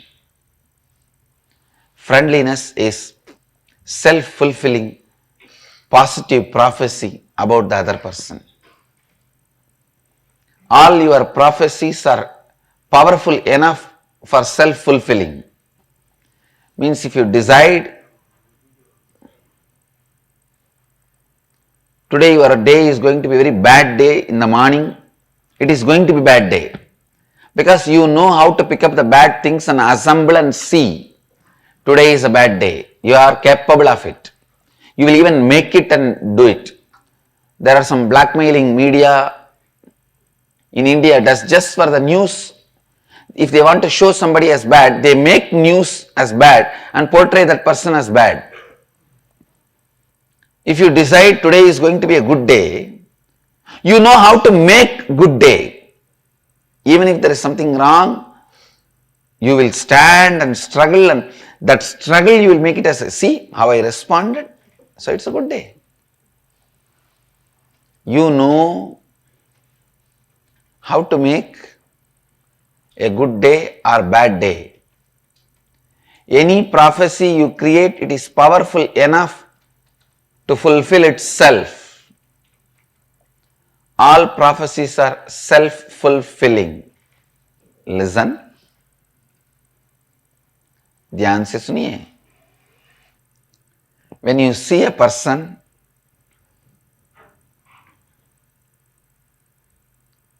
if you have self-fulfilling positive prophecy about him, this person is going to be part of my life for quite a long time. Only then the attitude you radiate towards that person is friendliness. Friendliness is an attitude you radiate towards a person with whom you take a positive decision. Completion makes you take positive decision towards whole life. Understand? Completion is something which makes you cognize, decide positively towards the whole life. Anything which makes you to decide positively towards the whole life is completion. Because life is complete. Completion makes you decide for life. Listen, because life is complete, completion makes you to decide for life. Because life is complete, completion makes you decide for life. All of us have this one big pattern that everything should be done by somebody for me. Whether it is pushing inside or pulling outside. brushing the teeth or taking bath.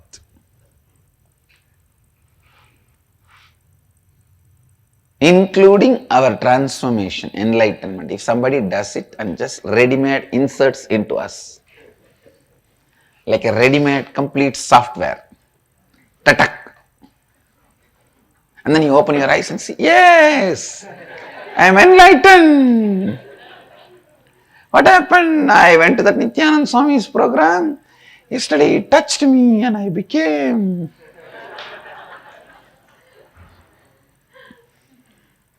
Everyone expects that everything should be done by others for us. But who is that others? Nobody knows. Please understand, when others do it, they will do it as per their specifications. Which is enlightenment for me may not be enlightenment for you. So I can only give you the tools. The final painting has to be done by you. Understand? I can give you the tools and knowledge. But the final painting has to be done by you. Otherwise, my portrait cannot be your portrait.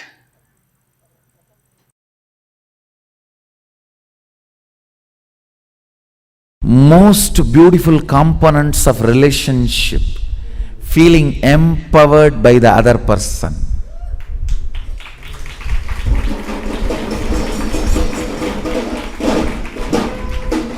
When somebody trusts you and you trust the other person trusts you, when the trust becomes a complete circle, not only you trusting me, I trust, you trust me, and you trust, I trust you. We both know our trust on each other, and our trust on each other, trust is so sweet. That is what I call feeling empowered by the other. Listen, whenever two persons empower each other, they are not 1 + 1 2, they are 1 and 1 11.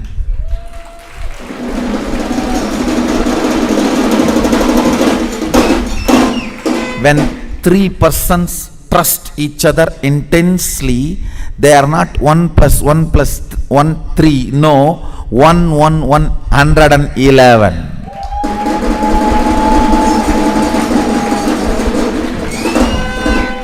You do not know the power of feeling empowered by somebody's trust.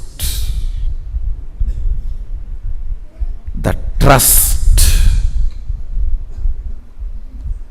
power of feeling empowered makes every single smile intimate.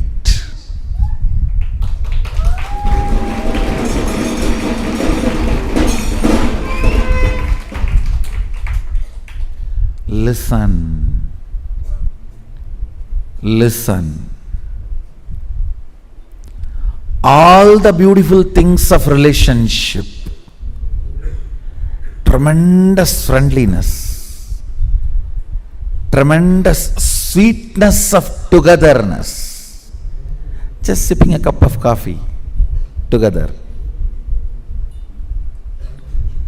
just sitting together with a cup of tea, laughing, making fun, teasing, joking, rolling and laughing.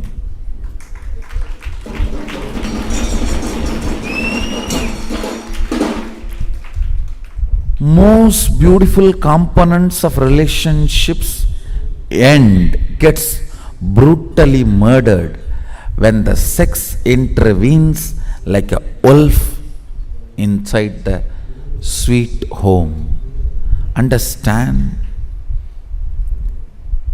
I am not talking something moralistic, no. When there is a demand or deprived feeling, I am not against sex or for sex, I am not interested in commenting on it. I am only commenting on feeling deprived or feeling demanded. when that enters, it kills all the beautiful components of relationship. Understand? Some of the most ignorant vratas, ajnana vrata, is wealth is money, sex is relationship. These are all the worst ajnana vratas with which means ignorance burning life. When there is no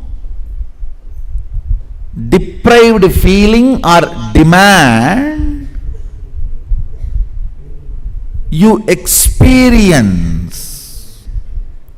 best powerfulness of relationship. Understand? The purpose of relationship is both feeling powerfulness, empowered. 1 plus 1 becoming 11 is relationship.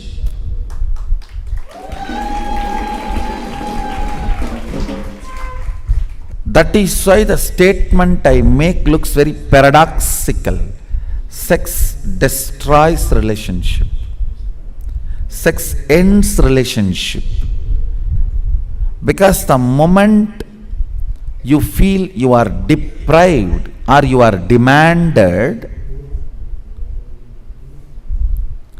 you lose the ability to experience most subtle, beautiful, sweetest components of relationship. The power of trust. You know, I trust you,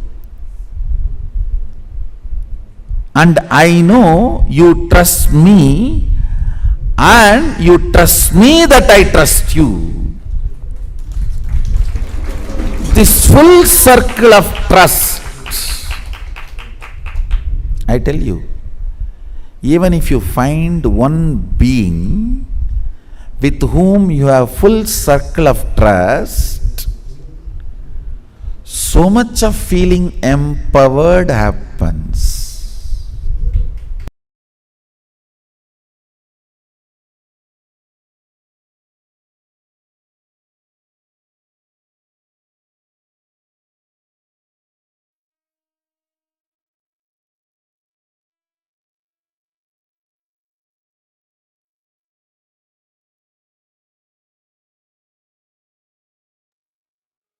This one beautiful formula that Swamiji revealed, how 1 plus 1 will not be 2 if there's a complete circle of trust, but 1 plus 1 will become 11. The power of living, enriching, becomes Atma Shakti, the power of living, where you experience the joy, you experience oneness, you experience that whole existence as a conscious resource for you. Such a powerful revelation about how we see life, how we can see life, how we can experience the people around us as. Can I request each of you to post what you clicked with, or what was a new understanding that you received from this session? I request all the participants to please take a few minutes and post.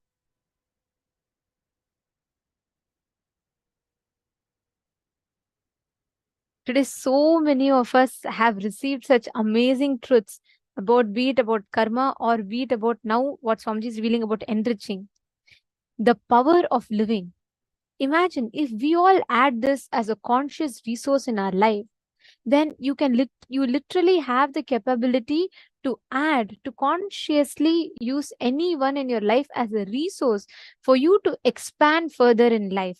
And same way, be a resource for them to expand further in life as well.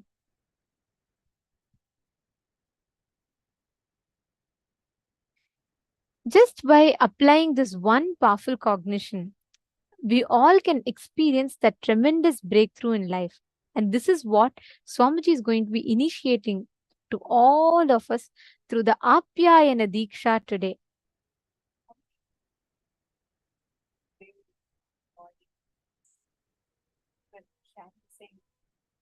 extraordinary clicks we are having, we are experiencing when Swamiji revealed to us about what is karma and how karma is not the action. Cosmos does not do CCTV recording, but this audio recording of what's happening inside us.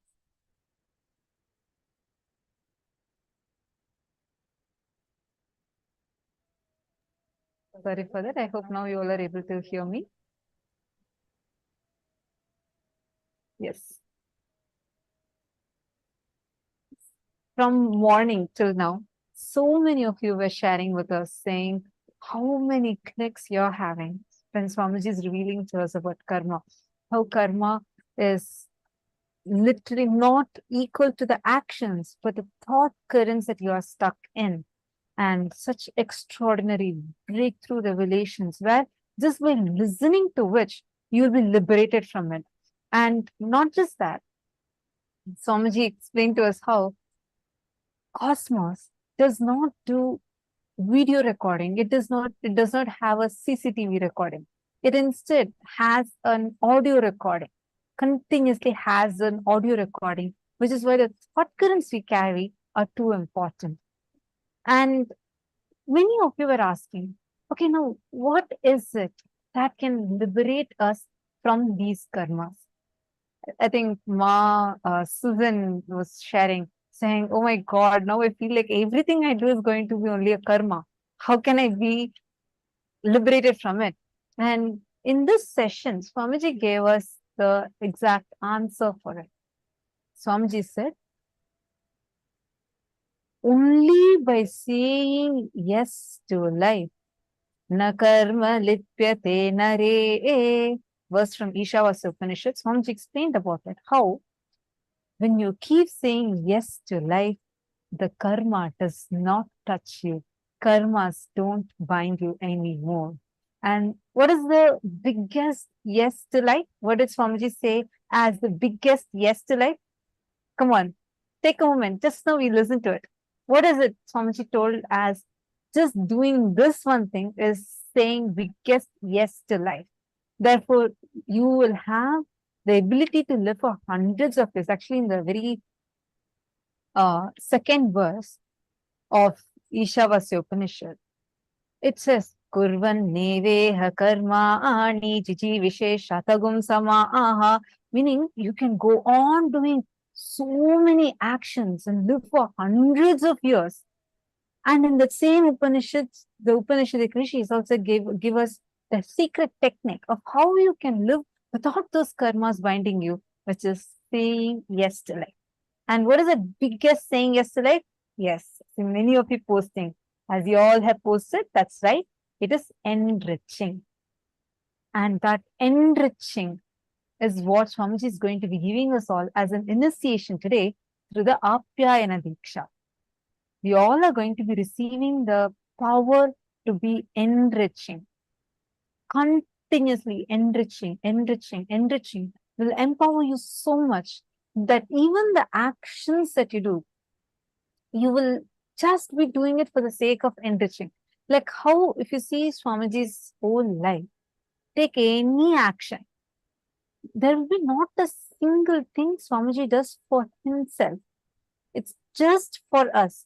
Like if you see, when Swamiji is coming and sitting as the deities, radiating each day, sitting as that particular form of Paramashiva, radiating and showering for all of us. And you see that there are specific abharanams that Swamiji wears, the jewels that Swamiji wears. It is again not for himself, but just to bless each of the devotees, whoever has gifted those jewels to Swamiji, offered it at the feet of Swamiji. Those jewels are just to see the smile on the devotee's face and to enrich, because every moment, if actually all those who have given any offering to Swamiji that you wanted Swamiji to wear, we have so many of you who have offered like gold bangles or diamond necklaces, all these things, any offering like this which you wanted to do it as a offering for the Nijavatara, Swamiji himself, to wear it physically. Every time Swamiji wears that particular jewel, and does any initiation, all the good karmas that come through that initiation will directly come to you. So one, he fulfills us, showers us by accepting our love. And it is literally equivalent to Samipya Mukti. Means you becoming, it is like you literally are becoming a flower in the garland that Swamiji wears. Which means you are literally becoming, so you're living close with Swamiji. Actually, there are so many of you here who have had the amazing blessing of being able to do the Swarna Alankara Seva to Swamiji, right? Where you are able, you have offered some jewelry, something that you would like to adorn Swamiji with. And Swamiji has accepted the offering, and Swamiji himself has worn those jewelry for the darshan. Any of you who have experienced, who have offered, will know exactly what we are talking about. Whether Swamiji drinks from the cup that you gave to Swamiji, or whether Swamiji wears the chain that you offered to Swamiji. Each time, you will literally feel like you are there, like Swamiji is accepting you directly. So that even through that smallest of act that Swamiji does, he continuously enriches. See, one important thing we need to learn is every action, whatever Swamiji does, there is zero thing that Swamiji ever does for himself. Starting from the decision to descend from the cosmos, knowing very well what will happen when Swamiji comes from the Paramashiva plane into this physical human plane. Knowing very well all the things that the humanity would do back to him, he decides out of the immense compassion and enriching to descend down, to enrich all of us and enlighten all of us. Up to every single smallest action, whether actually many participants here, whoever have offered any of your jewels, or you wanted to give something to Swamiji, for Swamiji to use, you all would be knowing when someone is having some struggle in their life, right? Like if one person was having some health issues, some legal things that she was stuck in, and she had requested Swamiji's blessings for that. So just to take care of that issue, Swamiji said, or whatever gift that person had given to Swamiji, whatever offerings, Swamiji took all those and wore it for that day's darshan and came, just so that whatever punya, the good karmas, see, when we all see Swamiji in the darshan and when we all receive the initiation, so much of good karma is generated. So much of good karma. Now, all that, none of these good karmas directly go to Swamiji, because Swamiji as an avatar is beyond karmas. So all that good karmas will come to the peoples whose this jewels or that the abharanams, the items, for all this whoever have offered, these good karmas directly go to them. So thereby, once Swamiji himself will be taking care of the situation, that is one. But even through this way, Swamiji continues to enrich. Actually, anyone who feels like, I really want to offer this jewel, I want to see this jewel on Swamiji, I really want to offer this to Swamiji, you all can offer. You all have that thing, you all have the moon, great blessing to be able to offer. Anyone who feels like you want to experience that Samipya Samadhi, which means literally you feel like you are being around Swamiji, you're receiving that Samipya Mukti, where you're experiencing, you are physically near Swamiji. That is literally the experience that you gain when you offer the Swarna Alankara Seva. One thing is, whenever we see Swamiji, we all love to see, right? Each day after the darshan, the whole chat is flooded with how Swamiji looks, the different avatar, the different darshans that Swamiji is giving in the different forms of Paramashiva. And any of you feel you want to connect, you want to experience, you want to just make that offering. Whether it is you want to adorn Swamiji's lotus feet, the golusu, the anklets, or whether you want to offer a necklace for Swamiji, you want to offer a ring for Swamiji. Any of you feel like, will I have the opportunity where I can give Swamiji something and Swamiji wears that? I would like to adorn Swamiji with that. Swamiji has opened up even that opportunity for every one of us, which means any of you are interested, whether you want to offer your bangles or you want to offer your ring, you want to offer your chain, anything that you want to offer, you all can post in the chat. You can just post, I would like to offer the Swarnalankara Seva to Swamiji, and our team will reach out to you all and they will be giving you the link in which you can sign up for you to offer, and they'll guide you the further steps for that. So no matter whatever it is, any offering you want to make, go ahead and you all can make that offering. So please post in the chat. In this session, Swamiji was revealing, right? Swamiji was saying about how every moment of our life, when you start enriching, you get so empowered in life with the ultimate conscious resources. If you just experience enriching, whatever, any which way that you can, if you just decide to go on enriching, you will see the happening. Every situation in life will give you that exact experience. Today's darshan of Bhikshadana Murti, the form of Paramashiva, Bhikshadana Murti, Shardulahara Murti, forms of Paramashiva. All of these forms of Paramashiva signify exactly this happening. The ultimate enriching. Paramashiva himself comes down to enrich. So we will now be chanting the Dhyana Shloka of this form of Paramashiva. We request every one of you to sit straight with your head, neck and spine in a straight line. These Dhyana Shloka are the sacred mantras that describes that particular form or that particular manifestation of Paramashiva in a language that we can understand. We will now be chanting the Dhyana Shloka. Chaturbhujam trinetram cha nagnam chaiva smritananam bhasma dhigdam vidrumabham katyam pannaga samvratam avratalankrato bhrungi padam paduka samyutam dakshinam tatkaragram tu harinasyanugam bhavet Dakshine parahaste tu damarum chaiva karayet vame tvat parahaste tu trishulam pinchadarinam kunchitam dakshinam padam vama padam tu samsthitam samabhangam sthanakam cha gamanonmukharupakam Kapalopetahastam cha vrashanabhisamam bhavet evam bhikshatana proktam gundodharamatho shrunu devasya vama parshvetu gundodharamatasthitam hastadvaya samayuktam kapalam shirasinyaset bhutakar samayuktam Kundale karnayornaset damshrakaralavaktam cha purvoktam lakshananvitam. This particular form of Paramashiva, where he graces the whole world with the ultimate auspiciousness,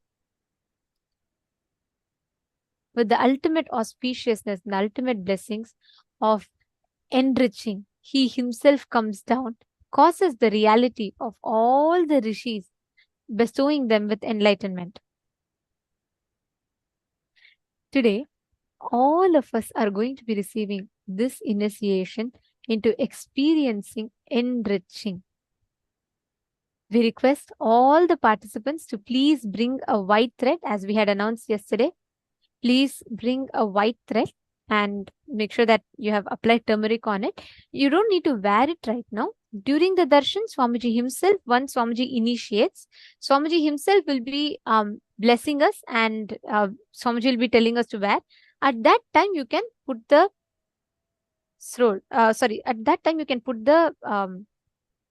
thread on your wrist.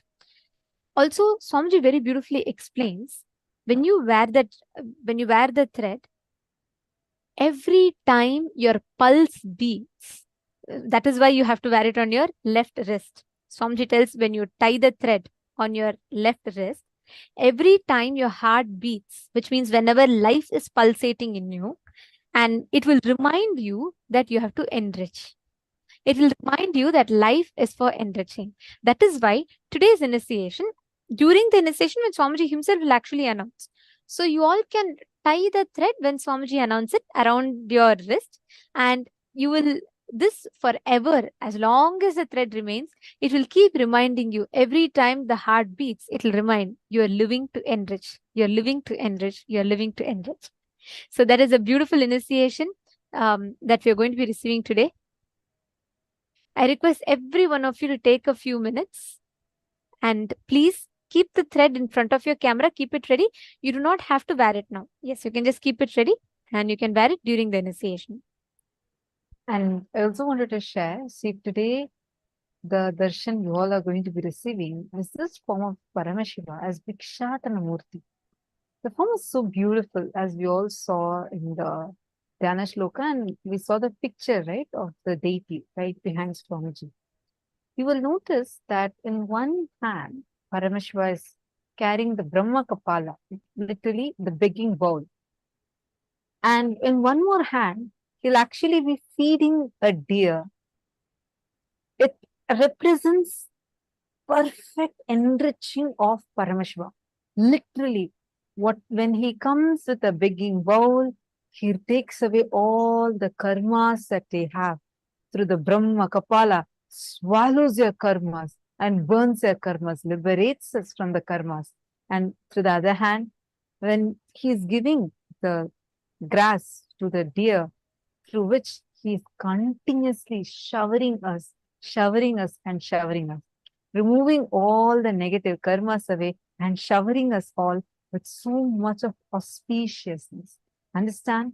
Today, anybody, whoever wants to offer anything, you can offer to Swamiji today. It is a very, very, very auspicious day. And anybody who wants to offer Pratyaksha Pada Puja to Swamiji, and all the karmas will just get burnt away just by offering Pratyaksha Pada Puja at Lotus Feet of Swamiji. You will see the power of today's darshan. All of a sudden, the patterns you've been struggling with, the thought currents that you've been struggling, feeling stuck with, will be suddenly losing its power over you. You'll feel like, oh my God, something just disappeared from me. I feel so